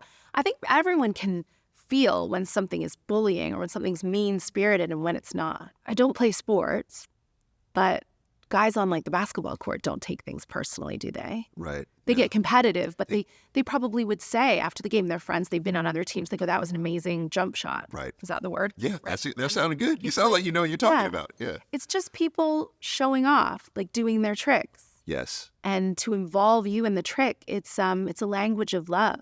They say we roast the ones we love. And I think it feels good to remember that you're meaningless. It's like, who cares? Yes. Nobody died. Yeah. It's all just some words. I think people are ready for edgy comedy again. Yeah, I think so too. You think it's off the heels of cancel culture not being so cancel? I think stupidity stands in the way of people being able to differentiate comedy and hate speech. And I remember very clearly when Donald Trump was running for office the first time, and I think Beyonce was maybe supporting Hillary Clinton's campaign. Or I remember the real radical Trump supporters referencing the grab her by the pussy incident. Yes. And they would say, how is that different from Beyonce gyrating in a unitard? And someone like me would be like, well, the entire difference is consent and autonomy. Right. And sex isn't sex abuse. Exactly. There's a list of 50 things. Right. Yeah. That exists in comedy too. Roasting is all about consent. You wouldn't take someone from a bus stop and be like, now we're going to tell you everything that's wrong with your outfit. That's an ambush. There's no consent there. That's really mean-spirited. Right. But everyone participating in that type of comedy language has consented to it. So I think, that if you look at comedy like that, Yes. it's a laugh. It's finding light in the dark. Sometimes it's trauma adjacent, but it doesn't mean to punch down at the victim or the person or the situation that's been like traumatized. Yes. That is brilliant commentary in terms of stupidity being They're so dumb. I mean, that's ultimately what it is. You're absolutely right. And everyone knows that. Just people are afraid to call an entire demographic stupid. Yeah. But I'm not. But you just did. And I don't mean every right-wing person is stupid. I don't Right. mean that at all. Right. There are very stupid left-wing people right now. Yes. Deeply stupid. There are. It's increasing, actually. Yeah. Yeah. Good for them. Yep. So all right. So that definitely helps me to understand Yeah. how you were able to outperform, because I really did feel like you were outperforming, like you were a star. You could see that you were a star. So what about the fact that there's just no women in comedy? I was doing this research and saw that there are it's less than 20% of professional comedians in the UK are women. Why is that? I have mostly retired from discussing women in comedy, only because with the best intentions, however I articulate myself here, it'll be lifted and put into a headline. Okay. Like Katherine Ryan says, and then it's like I rang up the Mirror specifically to say it. Like, I need to talk to a journalist now. I get asked about it, and so I do have an opinion on it. I think that it has changed for the better. I'm peaceful about the fact that that's going to take time. Fewer women get started in comedy. Fewer women persist in the grind of becoming a famous comedian, either because they have families or it's not as safe for them to take the night bus home or to sleep on a floor with like 4 strange men, which is when I was starting comedy, sometimes what it took to do those gigs, to drive 6 hours for 20 quid. Like, I think a lot of women have higher standards than to do that. It wouldn't have been safe for me to do that with Violet. No, not at all. I got lucky in a lot of ways, but also I think a lot of the audience are still completely unable to receive comedy from a woman. And they'll say, women aren't funny. All right, well, if your audience thinks that, it's going to be very difficult to change their mind. And a production team and then a network and then advertisers really do have to adhere to what the majority want. Right. So if the majority don't think that women are funny, why are you going to have a show with all women? Just like prove them wrong. Well, it's not financially viable yet. So you put one woman on and you see how it goes. Or you put 2 women on and you see how it goes. And the same is true, not just with women, by the way, but with socioeconomic Yes. backgrounds and like with diversity and ethnicity Yes. and gender identification. Like, we've seen a lot of that now just purposefully chucked in to the mainstream. And a lot of those shows don't do well because it's either too soon or it's done sloppily and people, you know what I mean? It's going to take time for an audience because it all lies with the audience. Until the majority of an audience are able to receive that, it's not going to happen. And then if you challenge it at all, and I'm not afraid to challenge it, again, because I'm impervious to shame and criticism. If I say, oh, Billboard released their 2024 list of the highest grossing comedians this year, and it's 10 men.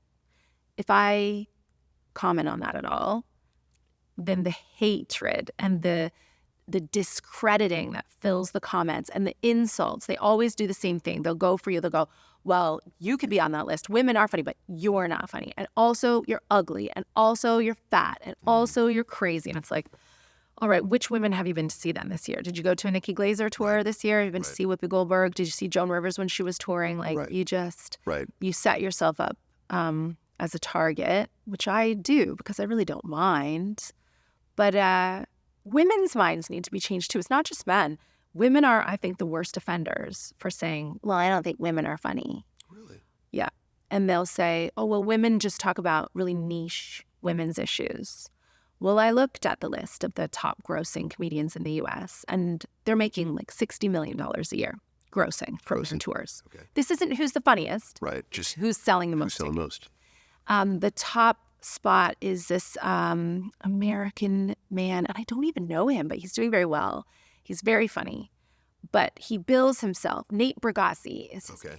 Oh, wow. Right? We don't know him, but don't know. he's very talented. I watched his special on purpose because he's number one. So people are motivated to buy tickets to go see him, and that's really what counts in comedy.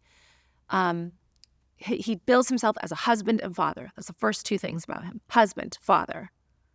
Well, if I was number one, billing myself as a woman and a mother, a wife and a mother, then that would be considered like she's very feminist, very niche, very She's women's niche. issues. Right. But for some reason, a man's experience in that arena is universal, but a woman's experience is niche. So women and men will go to see Nate Bargatze, whether he's a father, a man, a husband, whatever, and they'll listen to his stories, which are about his experience as a man, as a husband, and they'll see themselves in it somehow, or they'll relate to him somehow. Okay. And he will never be accused of like just talking about his period.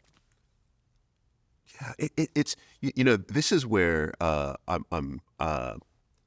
have an interesting take on this because you can take that exactly what you just said. You can say, okay, let's talk about Black Americans or And Black it race. is exactly the same. Go on. Yeah, it is exactly the same. And I have this discussion with my Black friends in particular around this all the time. It's like, okay, well, what do we do? How do we change the audience's perspective? Because you're absolutely right. It's about the audience. Because ultimately, what I would feel like with entertainment is like it's bookends for advertisers and sponsors. And so you do have to change the audience. But to a certain extent, you're still limited. I could see the limitations that are still placed on you.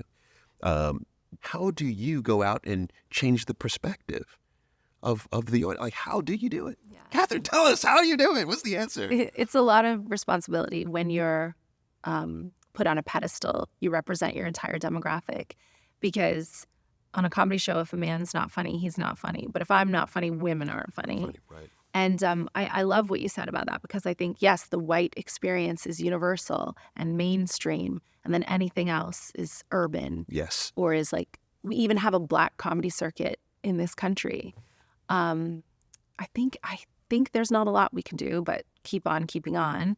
And through different examples, people will start to get used to it. Nikki Glaser hosting the Golden Globes. Right. It's the first woman to do it solo in its history. And she smashed it. She worked 20 times harder than anyone else for 20 years. And she was given that opportunity. And she wasn't afraid of bombing. And so that's one. It's just going to take time. I feel like that's a boring answer, but that's my only answer. No, I mean, I'm with that answer. It's about working our asses. Like, we have to work. We have to work. Like, that's it. We have to be exceptional. I remember growing up, I was told, Paul, you need to be twice as good at everything that you're doing, or you won't even have an opportunity. Like, just to get the opportunity, you have to be twice as good. And that really focused me on doing the work. I was at the Glamour. Where were you? Yes, you were. I was like, there was like 5 men. Stood out, yeah. It was like, I think Bobby, it was like, it was 5 of us. That was my first time seeing you like live, like doing your thing. And you really, like, I'm not trying to gas you up. You commanded the room. Oh, that's nice of you to say. You delivered unapologetically. And I felt like you weren't even waiting to see if there was a laugh. That's a tough one, Glamour Awards, because you do have to speak about the female experience throughout the year. Yes. And a lot of that is really dark. That's a little bit different. Paul, you can come to see me when I'm at the Palladium. I don't go so dark on tour. They're like, we'd like you to talk about Iran. I'm like, okay. You were going there. You have to and mix it with light and dark. But the way that you delivered it, it was, I am confident in what I'm doing. Like, I'm a professional. And it wasn't, I'm waiting for your validation. I already, I've never known how to do that. Yeah, but I think that's something that I greatly appreciate about your work. All right, so can we talk about relationships just a little bit? Yes. All right, because after Violet, you're single. Your career is you're growing. Your status is growing. Yeah. The money is starting to flow, Katherine, right? Yeah. The men, no. bad ones, good ones coming. What's happening with the men?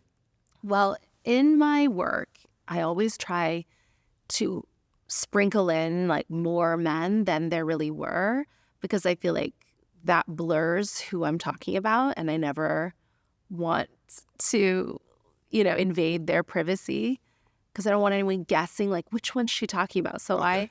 I tend to, they're all quite similar, so it's easy to do. But I tend to borrow like situations and experiences from them and just sort of mix them up, change features to To hide the identity. Okay. anonymity. You know what I mean? It's better for me. It's better for them. But basically, I was never single. I was leaving that relationship, and I got straight away into a new relationship for whatever reason, because I was a coward. I shouldn't have done that. But I'm sort of glad I did it, because whatever, I got out. He sort of deserved to be cheated on anyway. So I was in a new relationship, and someone, I know who, but I never mention who, called actual Child Protective Services, and I was investigated for I don't know what. They don't tell you when they come. So they just come knock on your door. Yeah. No, so they don't call. They just like knock on your door. Well, they sent a letter. They sent a letter while I was at the Edinburgh Fringe Festival with my daughter, so I didn't respond to the letter because I was away for the month. Okay. And so then they call, and they're like, why have you, and they're quite like, I won't say mean. I like that they do their job as an innocent civilian. I'm like, well, good. But they're very aggressive. And like, you have not responded to this letter. We're coming to do a home visit. When are you available? And I panicked, because the only thing that mattered to me in my life at that point was, and still is, my daughter. And again, I'm so grateful that an experience like this just melts away all the stuff that doesn't matter. And I went, well, what do you mean? What for? And they don't tell you what for. They go, we need to come see you with your daughter. And I was like, okay. And I flew home early to meet them from the Fringe Festival. I was like, I'll be there, like whatever you want. And I was so worried. That entire night I didn't sleep, because, your child is not yours. She's her own person. She moves out into the world. She's her own self. But while she's young, she's really only 50% yours. I didn't know what was going to happen. I didn't know like what lies were going to be told, what was going to be done. I just felt very vulnerable, and no one could fix this. And you're alone. And shameful, like shame, I think, for the first time, because I thought, oh my gosh, like an entire organization is investigating me, when I have always known like one thing I'm better at than comedy, than anything else. I'm such a good mom. I know that. And these two ladies arrived at the flat where I was living, which I was renting. Okay. And they came in, and I think they were hostile in a way at first, and almost immediately. It's amazing how they know what they're looking for. It's like as soon as they meet your child, as soon as they meet you, they just seem disarmed all of a sudden. And they looked around, and her artwork covered all the walls, and she's such a happy, lovely little girl. And I spoke to them about my relationship status, my relationship before, what was going on, like who I was. And almost immediately they didn't suspect us anymore. Okay. And then they went, they can't tell you exactly why they're there, but they went down a list of sort of things. We would have to present ourselves at like a place, a child protective like place for more investigations. We'd have to go to a doctor. Goodness.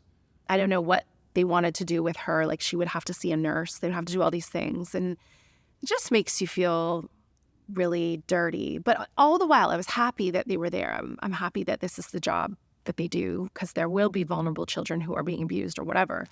And then right away they started offering me services for like, not domestic abuse, but coercive control. And there are people who will make you feel threatened through this kind of thing. Okay, now it makes sense. You know what I mean? Like they are like, they offered me that support. And then so we still had to go through the motions of going to these appointments, but they never went through with any more examinations. Every time I went to these appointments, it was about supporting me. Okay. Yeah. So this is this is a romantic interest of the past, I would imagine. Sort of, yeah. Trying to exert coercive control. It's just kind of the most disgusting thing you can do, because it was the way to hurt me the most. Like I would rather be like beat up or anything else. Like it's the way to hurt a single mother the most. It was really scary at the time, really bad.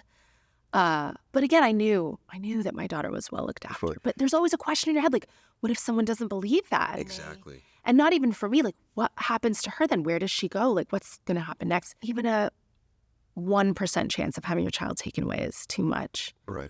And she and I were thick as thieves, as we say in this country. Like, she would never have tolerated being taken from me.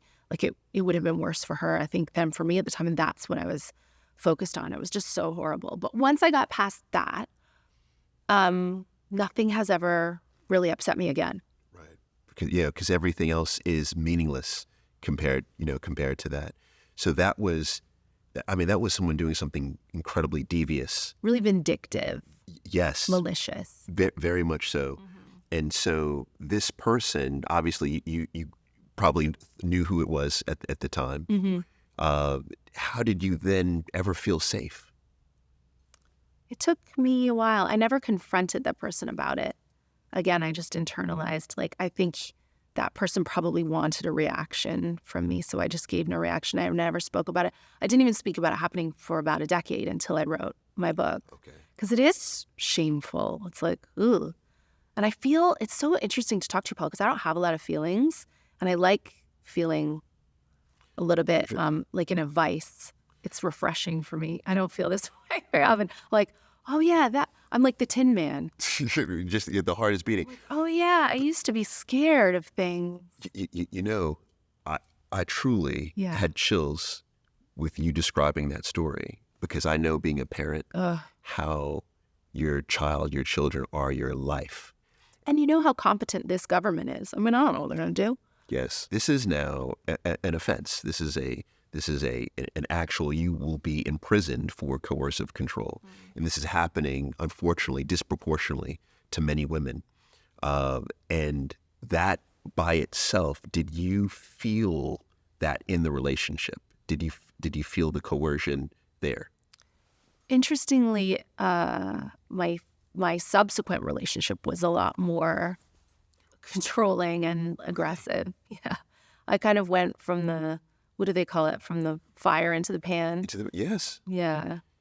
That one, I think, well, again, and I'm growing up in these relationships. Like, this is why I don't think anyone should really date before 30, because I started these relationships when I was like 20 years old. So I didn't even have the language, coercive control. With that person, did you feel like he was trying to isolate you from friends and family? Yeah, definitely. Okay. And it was other comedians actually who would point it out to me. I'd go somewhere and I was getting to be successful, which he really hated. Mm. And just his body language, or he'd get me in a corner and be saying something to me angrily. He was angry with me a lot. They would take me aside and be like, are you okay? Like, guys I worked with and women would be like, are you in an abusive? They would say, like, are you in an abusive relationship? I'd be like, no, he just really loves me. Yes. Yeah, I don't even think about him a lot at all. But thinking back, like, I just remember him as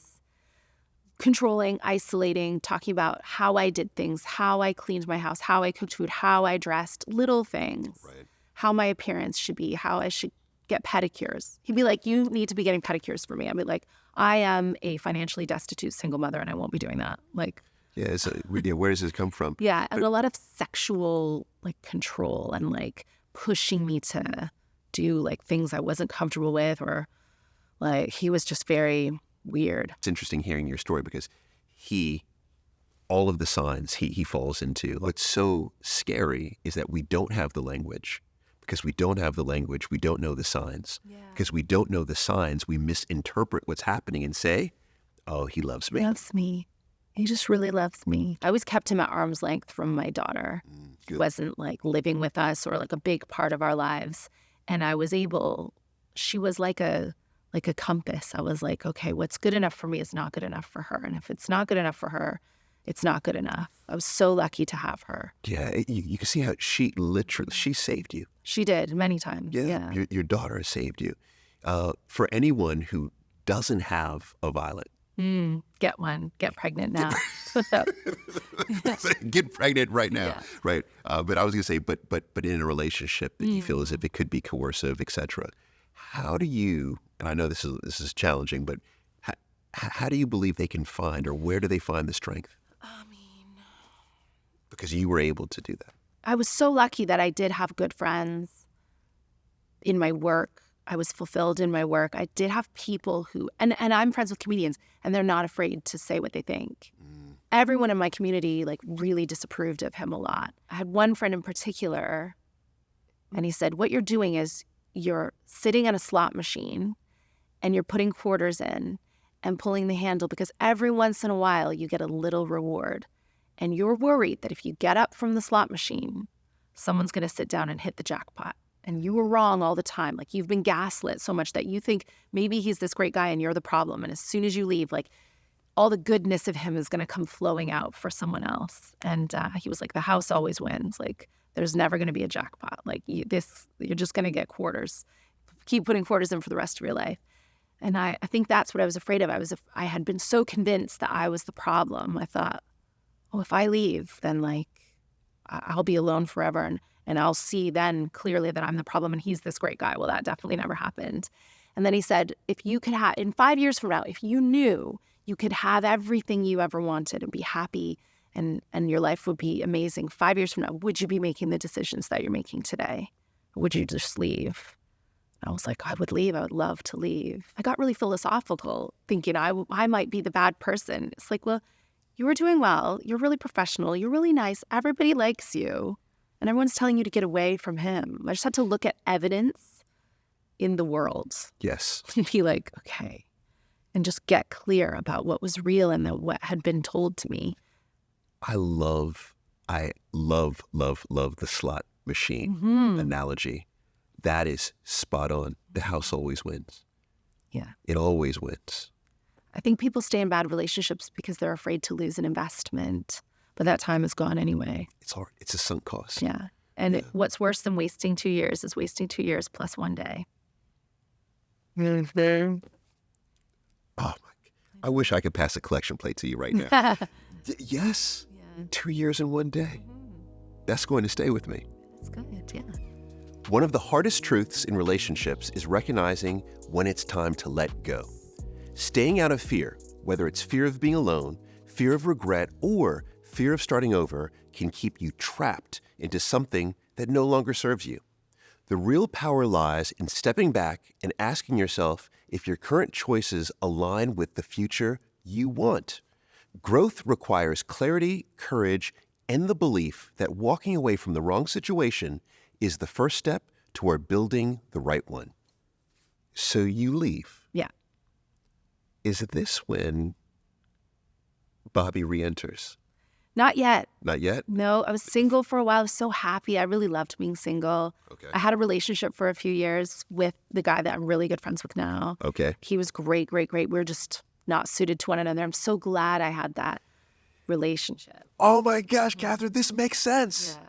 You had that relationship before Bobby. Yeah. There you go. There you go. Because, and the reason why I say this makes sense to me now is because I was thinking, right, doing the research. I was like, Catherine's going through a string of these relationships. How does she just enter, this great marriage or this great civil partnership, should I say? How did she do that? Well, you were in a great relationship, and so great relationships teach us. Yeah. And it really helps us to shift even attachment styles. And so you had a good relationship. Yeah. Good. I had a great relationship, and I think we were more friends. I've never been on a date, by the way. Like, I've never been on a blind date. I've never dated a stranger. Never. It's just like good friends who by osmosis became like my long-term partner every single time. Okay. Yeah, I've never just met someone. Ever. Never been on an app? No. Never? I'm pre-apps. Good. I had fantastic times with Violet where we traveled. We got to do things in America, and it was just us. And no man ever lived with us ever. So it was just wonderful. And then I met Bobby when I was almost 35. All right, then you met Bobby. So you had already known Bobby. Yes. So this is Bobby 2.0. No, maybe this is Catherine 2.0 as well. For sure. If you spend 20 years apart, you're going to come back different people. Yes. Yeah. So you rekindle that relationship with him. How? I flew to Canada to film Who Do You Think You Are, which is this ancestry show. And I noticed now through some mutual friends who were like, he's posting gym selfies. So I was like, gym selfie is the smoke signal of a broken man. I was like, what are these gym selfies? And I always really loved him. We dated. He was my first ever boyfriend when I was 15. I loved him. And he was good looking and everything else, and the quarterback of our football team, and he was popular. But I also just loved his story. He lost his dad really young. He always showed so much resilience and strength. He always seemed so much older than the other boys, like spiritually, an old soul. He worked really young. He had a single mom. Like, he was just such a great guy. And he always found me funny. Like, back before I knew it was even good to be funny, back when I was still just trying to be cute, he was like, no, I love you because you're so funny. And I was like, what? And so he came into the bar where my sister and I were having drinks. Just on a whim, I thought I should speak to him and have a drink with him, or else I'll never get another chance, because he won't be single for long. I won't be single for long. How funny. I did it as a joke, really. I was thinking to myself, 2 glasses of wine in. I never drink very much, but I'd had 2 glasses of wine. I was with my sister, who's a terrible influence. And I was like, how funny would it be to, like, make out with my high school boyfriend just for the group chat? So that was your plan. Your plan was just, when I saw him, that became my plan. I'm going to make out. Yeah, okay. And this is the thing about men. Like, you guys get so much hotter.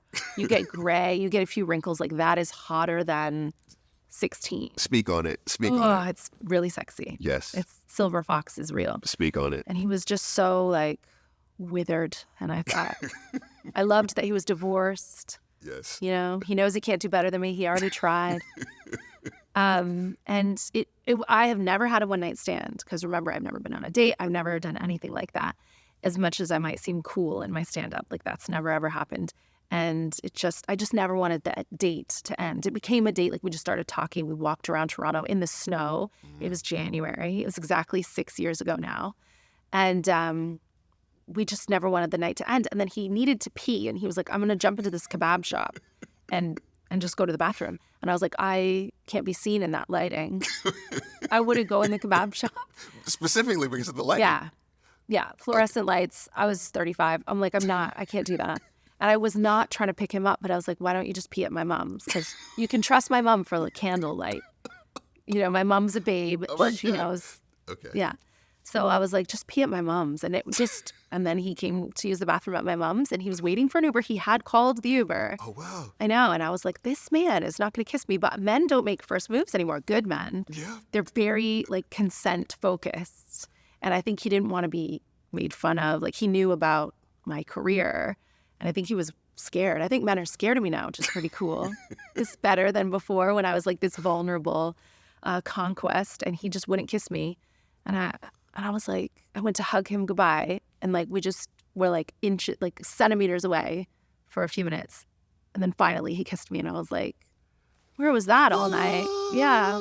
Yes. He was very respectful / terrified. Okay. Yeah, and then we spent the night together, and then we were married. Oh, so he canceled the Uber. Yeah. Oh, he took the charge. I was worried about his rating, yeah. Yeah, the rating goes down. I know, it's a big thing. We That's how shouldn't have much he called loved Uber you. in the first place.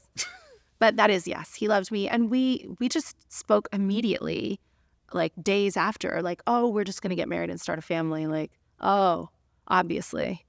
And there was no, because you know how, you're the dating expert, but you know how women of a certain age become quite careful. Mm-hmm. They don't want to make the man panic that they're entering Yes. the end of their childbearing years, and what do they want to do, and what are people's intentions. There was none of that. Yes. We just were like, oh, we should get married kind of as soon as possible and have these kids. I love it. This story, I did not know this story of the never-ending date. Oh. I didn't know the never-ending date Oh, yeah. part. And can I say that is the standard? Is it? That is how I know. When my wife and I had our matchmaking agency, we would set our clients up on 30-minute dates. 30 minutes. I'd say, Katherine, going out with Bobby there, only 30 minutes. That's it. Yeah. And if the date ended after 30 minutes, I knew there was nothing. Okay. But if they called me the next morning, they were like, look, I just didn't want it to end. Yeah. Just didn't want it to end. I'm sorry. I broke the rules. That's how I knew there was something there. And I had no intentions. It wasn't like I was trying to get him back to my mom. It wasn't that. It was, we were in, like, 20-degree below Right. Toronto snow, just walking outside. Exactly. You just want to be together. Yeah. Yeah. I love it. I love it. So now, then, does he come, because you're still living in the UK? Mm-hmm. So what happened? He's living in Canada. Yeah. You're living in the UK. How do you reconcile that?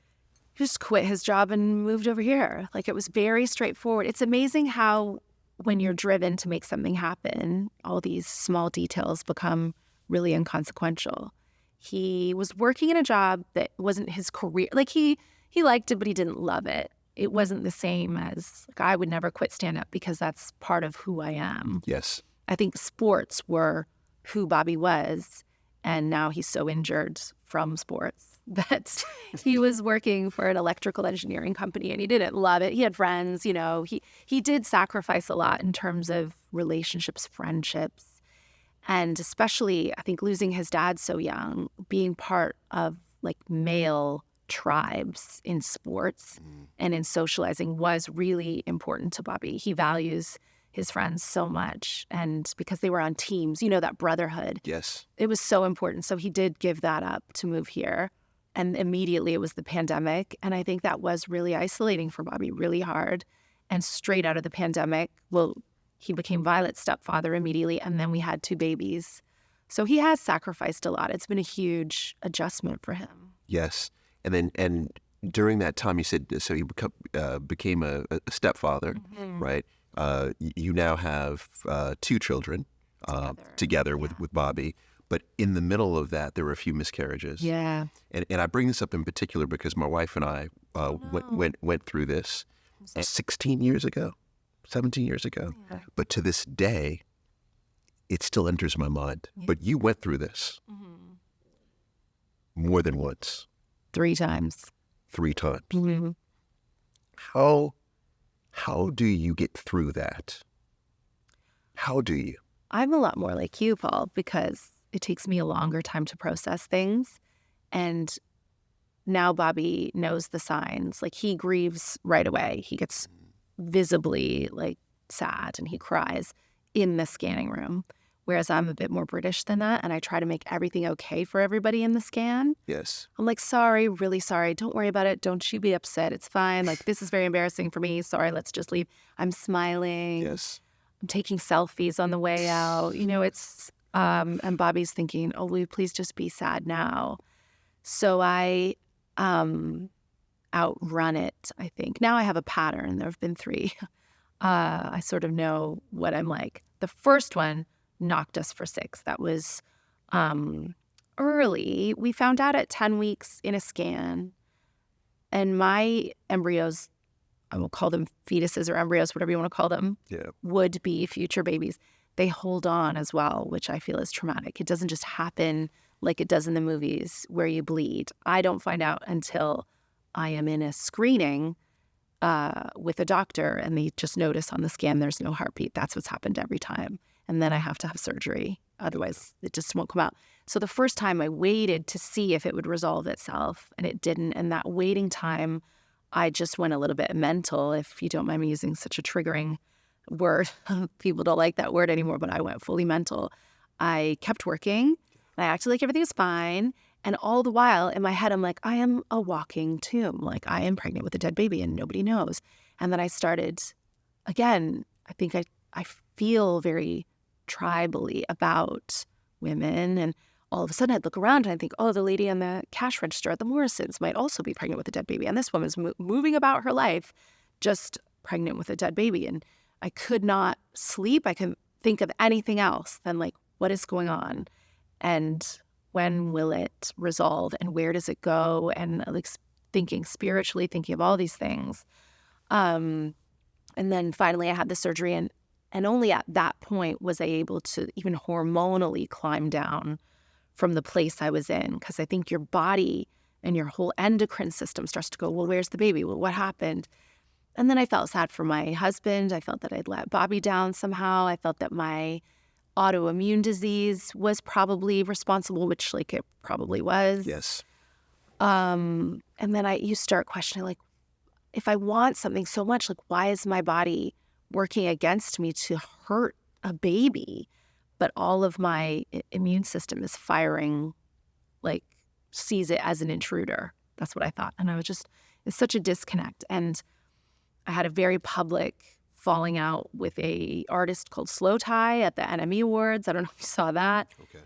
That's because I was pregnant with a dead baby. I wasn't thinking straight. I mean, all these things were happening at once. But what I've learned is that I should probably stop working when that happens.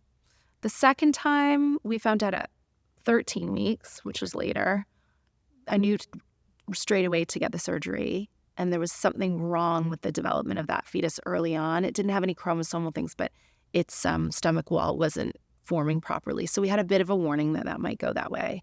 Okay. And then the third time, she did have like a syndrome that was not compatible with life, and that ended, we found out, with the heartbeat on the scan. Fine. And that time I thought would be the easiest because I'd been through it so many times. But that was after Fred and Fenna. So I knew I kind of had another rekindled optimism. I thought this was going to work.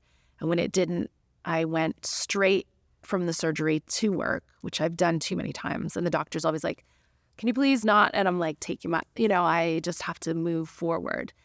And I went on stage that night, and then I was filming the next day, and I just keep doing that until I finally have a breakdown. And then Bobby's like, here it is.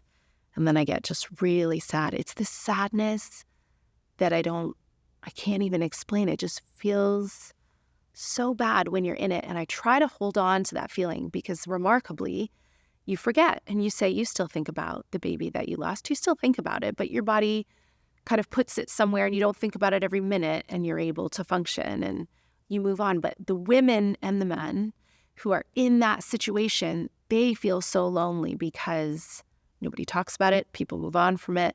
It's shameful. They sweep it under the rug. So I try to stay connected to that initial feeling of grief, only because I know people going through it are so alone, because I felt really alone at that time. And I'm fine about it now, and I see the reason for it now. I rationalize it now. I know it's part of life. I don't blame myself anymore. But in those moments, it's just like you're in like a hormonal snake pit. You just cannot climb out. Mm. Do you believe you'll have more children? Yes. Even though I'm so old now, Paul, I still love having children. I'm annoyed that I don't have more children. Yeah. I'm with you on this. Yeah. I have two. Mm-hmm. I've asked my wife countless times. Yeah. I'm like, Jill, please. Yeah. And she said, I'm sorry. The oven's closed. Oh. You believe you're going to have some more? I would like to, yeah. I try every month. Oh, every month you're on the every month try plan? Yeah, I could be pregnant now, in 3 days. Okay. No, I'm 41, so it's like getting less and less likely. But having children is not for everyone. Some people don't want to do it. But if you're the person who loves it, then it's just the most magical human experience of all time. We can make people. Yes. And then just to watch them and marvel in their experiences, like, it's my favorite thing to do. Absolutely. And I can see this with your children. Yeah. And I have this with my boys. Yeah. And I remember so many people saying, your children shouldn't be your friends.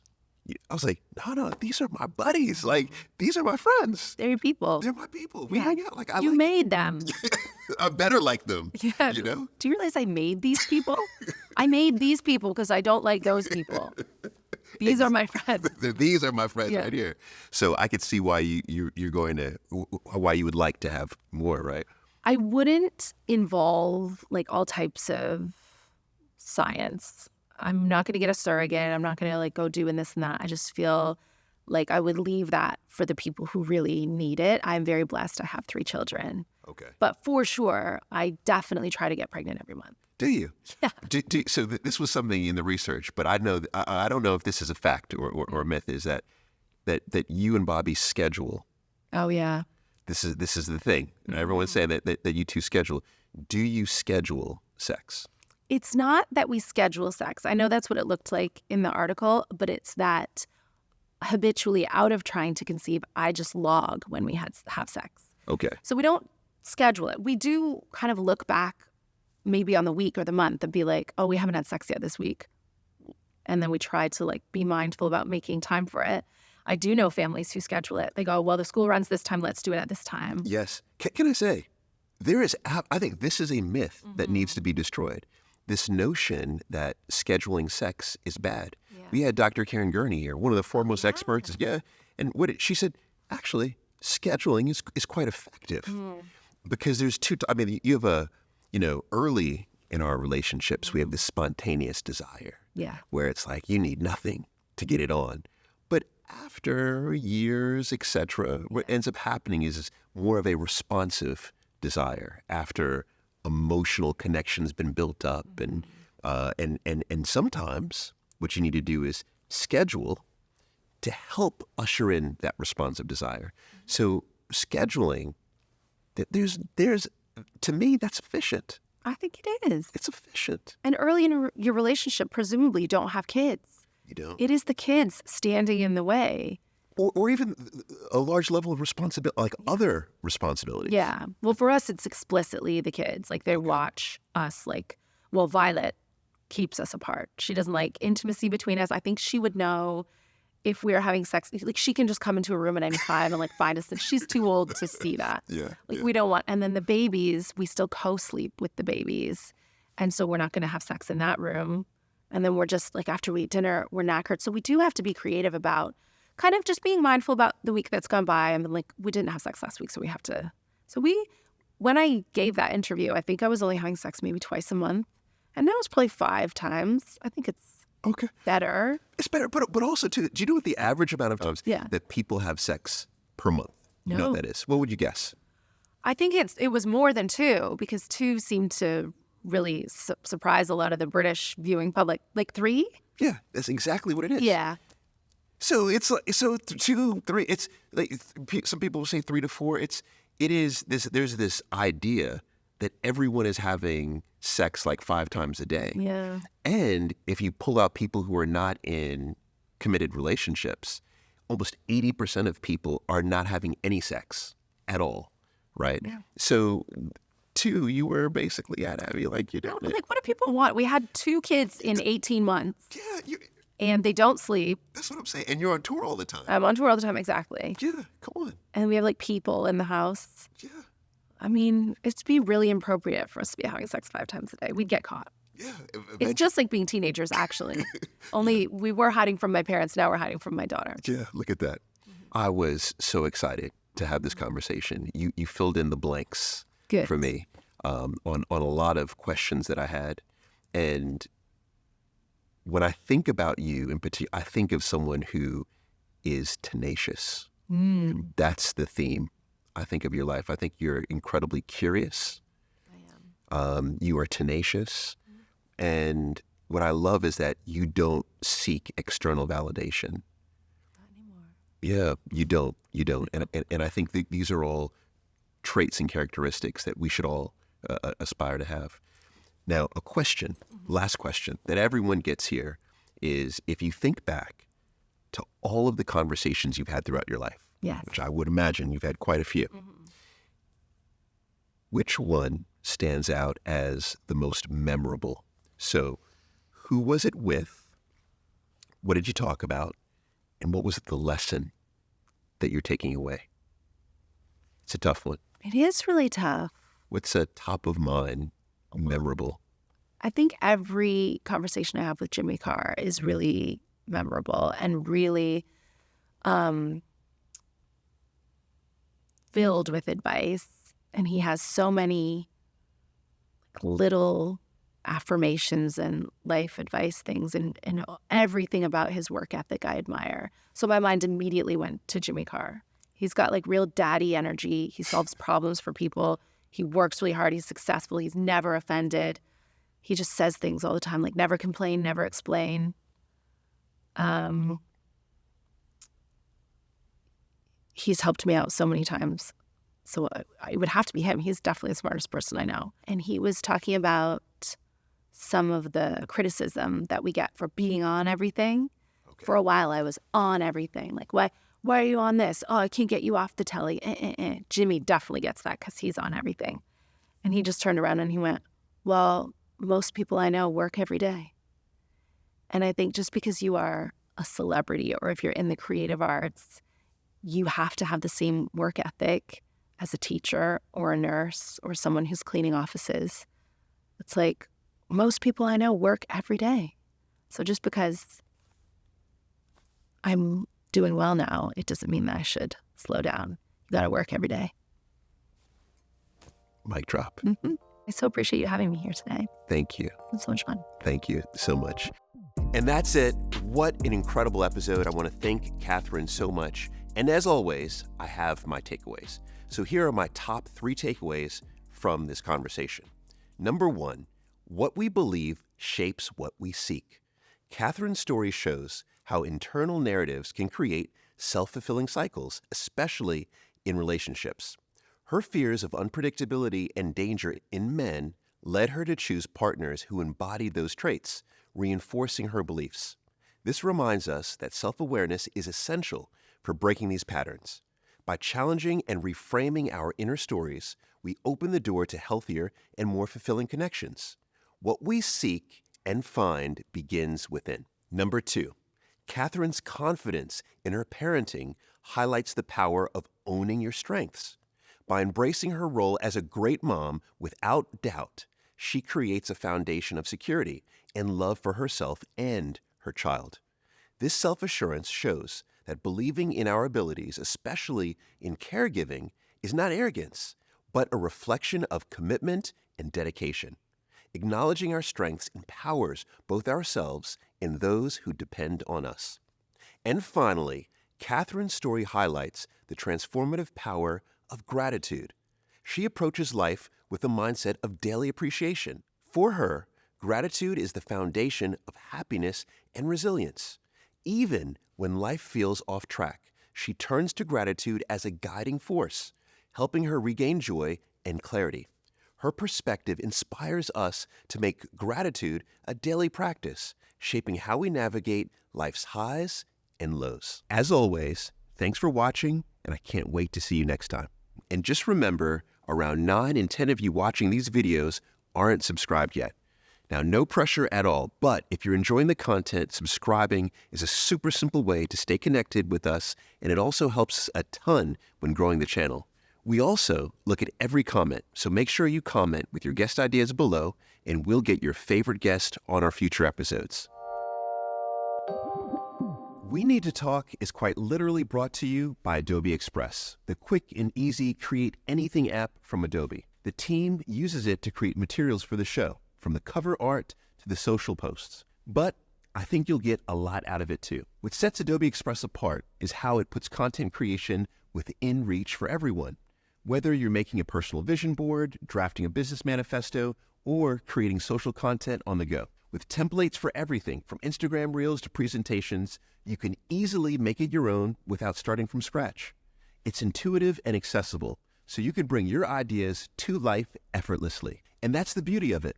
Adobe Express makes sure that creativity isn't just for the professionals. It's for anyone with an idea. It levels the playing field, giving you the confidence to create something that truly stands out, no matter where you're starting from. Search Adobe Express to get started.